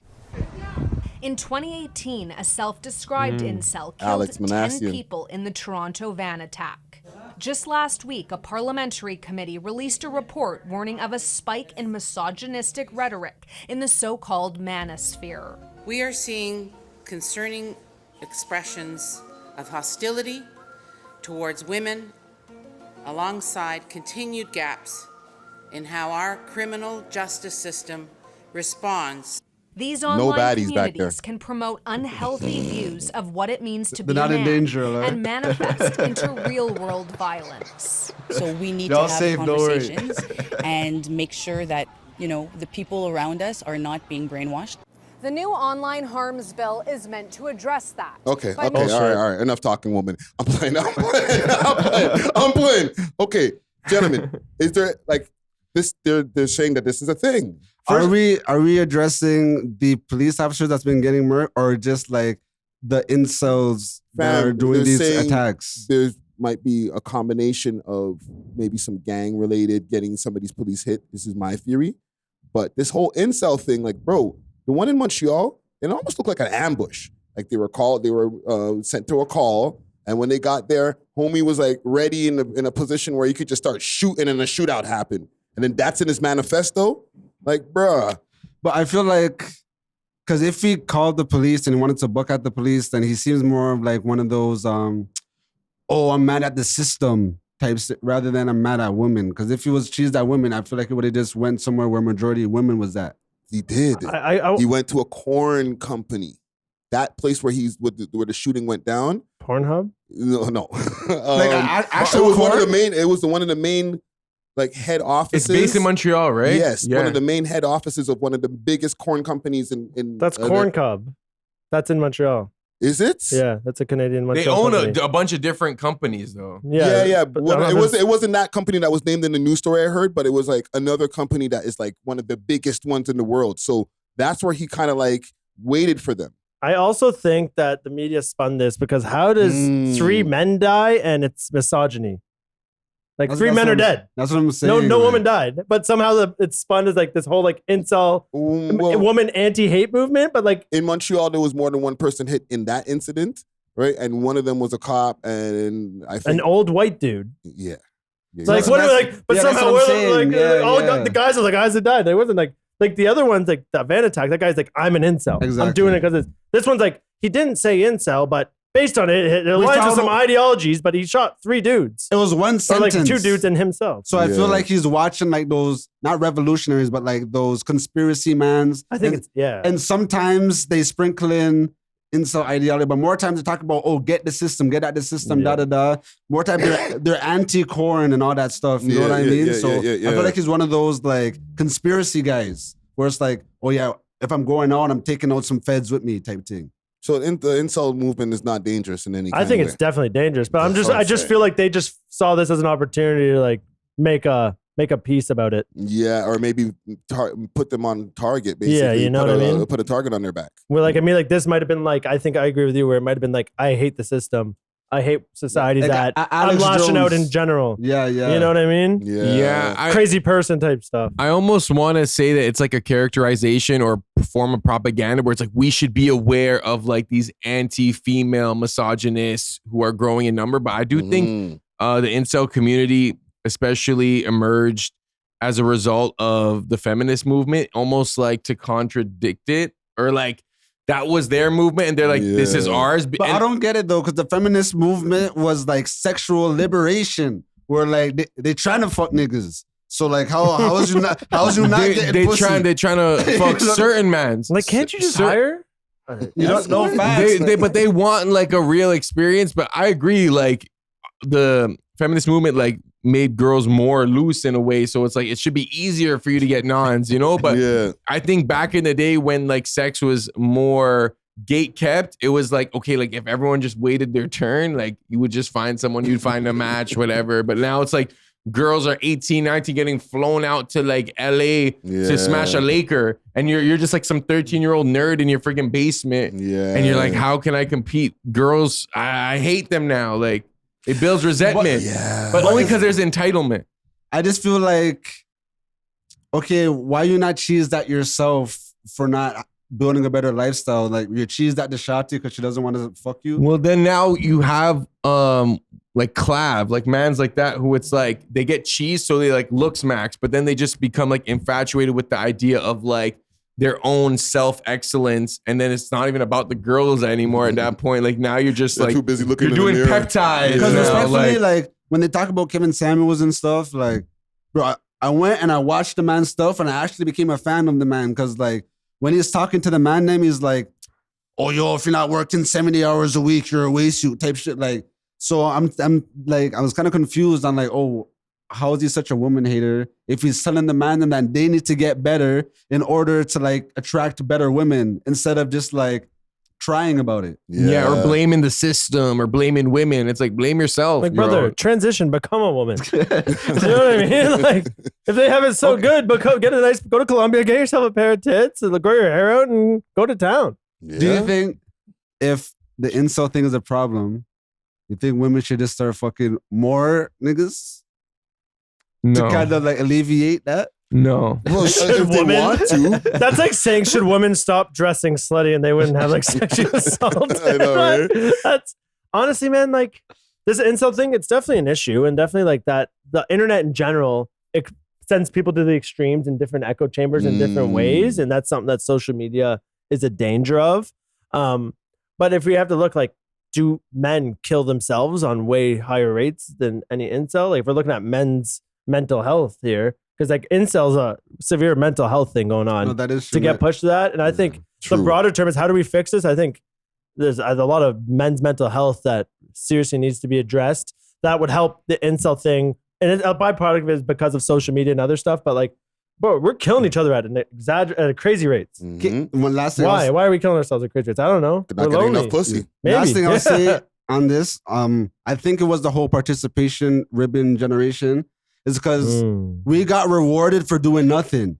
So man then went out into the world thinking like, yo, I don't have to do nothing to get no pum-pum, you know what I mean? Participation pussy. Literally. So it's like, wait, how come I'm not getting the Kylie? How come I'm not getting the Beyonce? How come I'm not getting the Rihanna's? Like, you don't deserve it, bro. You know what I mean? You ain't work nowhere, bro. You sit in front of your computer, you play video games all day, and not for an occupation. No facts. You know what I'm saying? And yeah, you don't deserve pussy, bro. Go to the gym. Talking as a fat guy, but I work. Okay, but like go to the gym and make something of your life. You know what I'm saying? And start off at a lonely Lizzo and work your way up. You know, shit. You know, show some love to the big ladies. There's someone out there for everyone. Exactly. I really do believe that. Love on the Spectrum. Watch that show. That'll show you all that. Yeah, find love. if them niggas is finding girl, you have no excuse. But honestly, if I'm watching that show and I'm seeing these people even pulling and I can't, like maybe that I can see why they're so that angry. would trigger you. Fam, No, there's but people honestly, without limbs that are getting married and shit like that, fam. You're telling me man can't get no pum pum, bro? Like, has he tried? Have they tried? Like, what efforts have they done to try? They're just hating, bro. They don't try. They're sitting at home like, oh, it's your fault that I can't get no pussy. Facts. And it's like, bro, when's the last time you went outside and actually tried? Yeah. You know what I'm saying? Like, and not on your phone just because nobody's matching you, bro. Okay, nobody's matching you because the system is designed that way, like the app itself. Yeah. So get off your ass and go outside and go to the girl and be like, hey, I find you attractive. My name is so-and-so, and see how that works out. It might not work out the first time because you'd never do it.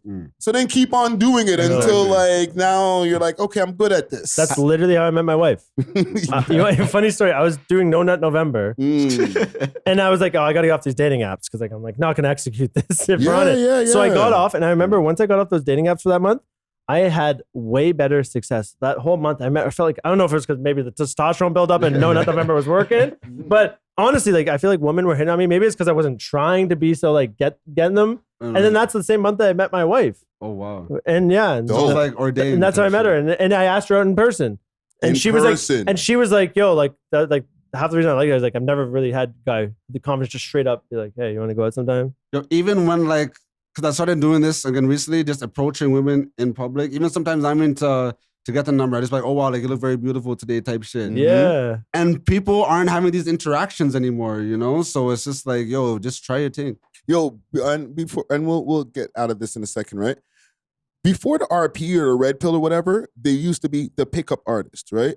And those pickup artists, they used to have some good advice sometimes, like do your laps, go outside, talk to women, even if it's not in a fashion to try to, get a number or something. Just start conversations with women so that you can get that muscle going so that when you do now approach one for a situation, it's not going to be as hard because you're used to actually talking to people.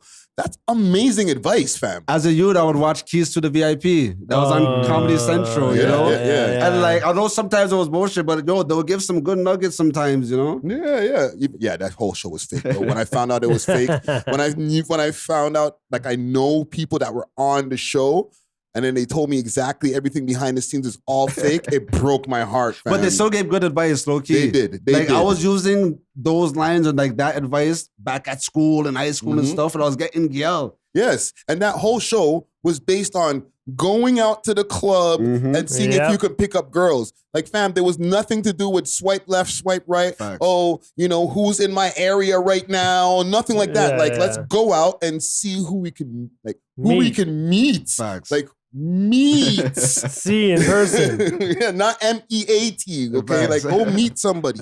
You mentioned Jathiga. Yeah, he just dropped a show on Bell 5 for anyone who has Bell 5. Dirtballs. It's a pickup artist show. It's like a comedic pickup artist show. So definitely check that out. Pick up G, man. It's needed. Yeah. It's needed. I'm gonna check that out still. Yes. Listen, salute to. Actually, I don't know who to salute because I could salute the cops. salute to the police. All right, clip that. Salute to the police. Yeah, man. although like it is a dangerous job, like we don't want to hear man's getting smoked like that. Yeah. Just responding to a call, you know what I mean? Like Yeah, I got a couple buddies that are police officers, and they the stuff they tell me, like they're like the amount of suicides they like report on each day. Yeah. Wow. You ever and they're like, yo, like you have to go into a house and like some mom finds her like son hanging there, and they're like, that's not my son, and you're just that cop that got called there, and you're just like dealing with this. You're like, okay. Listen, like he's man. hanging right in that Let's room. start with your name. Yeah, you know, and like they tell me, they're like, yeah, like it's like you're seeing death all the time. Yeah, and like that's I think that's a part of it where like people don't understand, all first responders don't understand with like there's inevitable traumas that have to come with just seeing the worst of humanity every day at work. Yo, this is kind of random, but do you watch UFC? Yeah. Did you see the Dustin Poirier thing recently? He was His trying to fight that cop? arrest. Yeah. That was. Did you see that Friday? No. Search Dustin Poirier arrest. It'll be quick. He was 5 trying to minutes. fight a cop.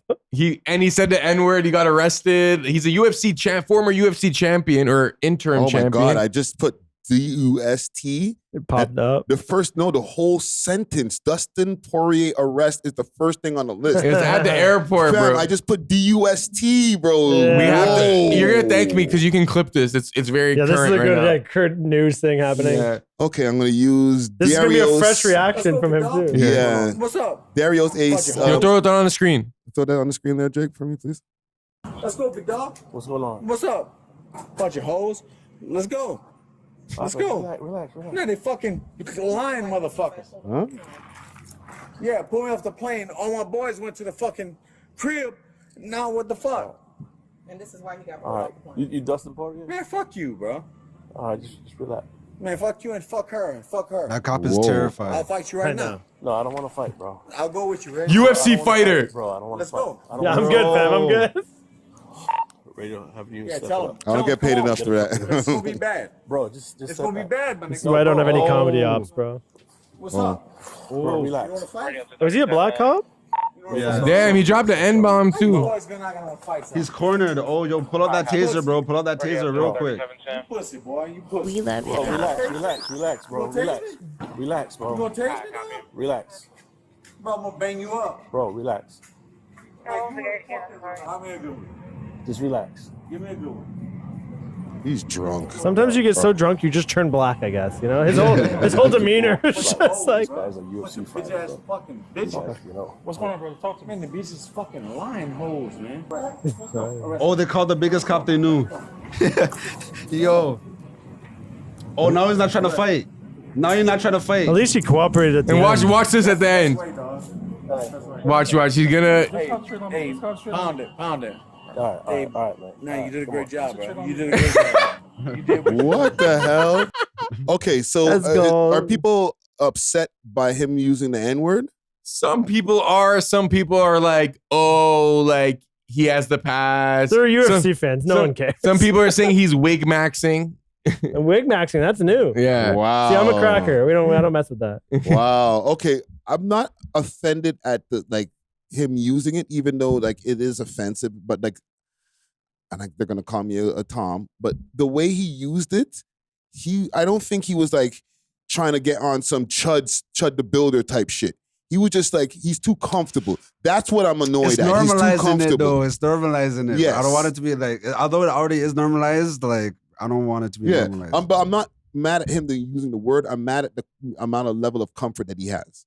You know what I'm saying? Because he just seems like that's what how he talks around other black people. He's like, yo, my nigga, and it's like, bro, now there's a camera on you. But who's and gonna now- tell him no? Like, who's gonna tell him stop? You know, like, Bro, you can see the cauliflower ear, and you're gonna be like, all right, bro, what you saying, my nigga? What's so interesting is that Poirier has branded himself as this really good guy. He's like a Christian family man, just trains hard, and like he seems really chill. So this is kind of the audience's first time seeing him in this light. And obviously he's pretty plastered drunk. Like, but it's just crazy. And I wonder what the UFC is gonna do. Like, Not how a they damn thing, bro. They just had a Dana friggin- loves this shit. He's gonna line him up with a black fighter for his next fight. Yes, that's bro. that's the move. He might get a raise, bro. They just freaking had a fight on the White House lawn. Bill, he'll be fine. Because do you remember he fought Conor McGregor? I think 3 times they fought, and one of the times Conor McGregor broke his leg, and he's like, "Your wife was in me DMs." But imagine the combo of N-words between the two of those guys. Oh my God. It's that lifetime counter. Nightmare blood rotation. I know, okay. The drunker they get, the more N-words come out, bro. Who gets more of a pass for the N-word, McGregor or Dustin Poirier? This guy. Axe Friday. None of them. Or the Burger King hat guy on the airplane. Who the hell's the Burger King hat? You never seen that guy? He has like Tourette's almost though. I You ever feel. see? You know that one Friday? You know the one I'm talking about? You know the exact video? No. Type I know Burger the exact King hat video. on I a don't watch plane. videos of white men. You saying know, the no, N-words. you know this video. You know this video. This was like a meme. Okay. This saved Burger King, I think. This racist kind of. Yo, I remember when this video came out. I was dating a light skinned girl, and she was laughing so hard at It's this. so And I'm like, racist why that are it's you almost- laughing? People find it funny. Is he going to use the hard ER? Yes. But like, oh my God. yeah. Okay, let me just timestamp it. Okay, one take, Jake. Let's go. Kick that bitch off the plane! This guy's laughing. You need to stop. There are children. Please stop. What the hell? Take your stuff and get out of my seat, please! We will take care of So like there was a whole thing, and he like went viral, and but like I don't know what the story was. I heard he was like trying to get kicked off the plane because he didn't Okay. want to leave Jamaica. Okay, so what's the question again? Okay, I'll just say this quick. Who was worse? Who was more Who's offensive, worse? him or Poirier? Oh, he's Yeah, way he- worse. The yeah, Burger no, King no, hat guy? Okay, Ozar, you know where I live, right? Okay, so I'm balling up on my porch the other day, and I hear, okay, there's like junkies around or whatever, right? You know, like, so I hear this man yelling. I'm not really paying him attention, no, I'm just balling up. Then I start hear, oh, hardier. That man's going. So now I start paying attention or whatever, because I'm there with a shot, I'm balling up with a shot. He's like, oh, I'm tired of all these N-words coming around, ruining the area, da-da-da. Like, the man's going crazy. Like, he's going off. Or me and the shot here just look at it, like, we're laughing because he's clearly a junkie. I'm like, yo, how is he saying we're ruining the area? And he's literally a junkie. Like, you guys are ruining the area. Like, all the homeowners are vexing, you know what I mean? What was the area? I don't, it's one Don't of the, dox What yourself. are's being ruined? Oh, it's like you live that area. Yeah, Oh, Here's my the bad, thing. my bad. Here's the thing. And we'll close, okay? No matter what, when it comes to, and I don't want to serious it out, but no matter what, in the end of the day, whether you're like trailer trash, you're, you know, some homeless guy or some like freaking junkie with mental health, the mindset that always goes is at least I'm not a nigga. Yeah. No, facts. No, like, Do you feel like Indians are getting it more now, though? Like here in Canada, especially. yes, to a degree, but there's still not the fear factor. No. Right? There's that thing that they should, because they're part of like multiple like huge international gangs, but that's another story for another pod. They're still gonna look at us and be like, yo, clutch my purse, maybe go across the street. Like for like some young kid, just because he's wearing a hoodie and he has an updo like natural or something, you know what I'm saying? And then be like, bro, like this man's not gonna rob you, bro. He probably has more money in his pocket than you. You know what I'm saying? Yeah. Like legally. Yeah. So there's always going to be that, and that sucks. I'd rather have somebody be like, I don't like you or whatever stereotype they have about Indian people than I don't like you and you scare me. Yeah. What? Like, They'll not fuck fam. with Indians, but they'll still get in the Uber. Yes. Yeah, I hear what you're saying. Exactly. So yeah. Not to end, you know, we got a comedian in the business. No. Bro, go say something funny. Hey, Kev's gonna tell us a joke, guys. Tell us a joke, Kev. So you're a funny guy. Yeah? Hey, Kev's a comedian. He tells jokes. But let's listen to him tell a joke. Oh man. You know a joke? Yeah. Why did Hitler flee Germany? Oh my God. Why? Because his gas bill was too high. That's not mine. That's just a classic street joke. I didn't write it. I'm a joke thief. Hey, you're not bad, you know. Before we wrap up here, and listen, welcome to Cringe Kev in my fucking building. Yeah, and again, I apologize if anyone offended by anything. I'm just trying to promote crap. don't put it out. No. I'm terrified of your community, brother. No, I am terrified. You know how scared I was when I interviewed YG? I was like, does that mean I have ops now? Oh, I was terrified. I don't know what this means now. How was that experience? Like, where did you link up with him? Yeah, I'm not gonna out him or anything. Undisclosed. Yeah, nah. Okay, we're wrapping. Anywhere people can find you. You said this is going on Thursday morning, so let people know where to find you. Cracker Rap drops at midnight on Friday, and we're doing a record release stand-up comedy show at Keys Comedy Club Friday. If you want to come check it out, it's the bottom of an Ethiopian bar. Because what better place to celebrate Cracker Rap than the basement of an Ethiopian bar? Facts. Get some injera. Location. Right. But listen, welcome. Thanks for having me. Thank you. Thank you, man. Let's wrap it up for the evening here. We love hip hop. If you enjoyed this video, please make sure to check out these other videos on the screen and make sure to like and subscribe. We love hip hop.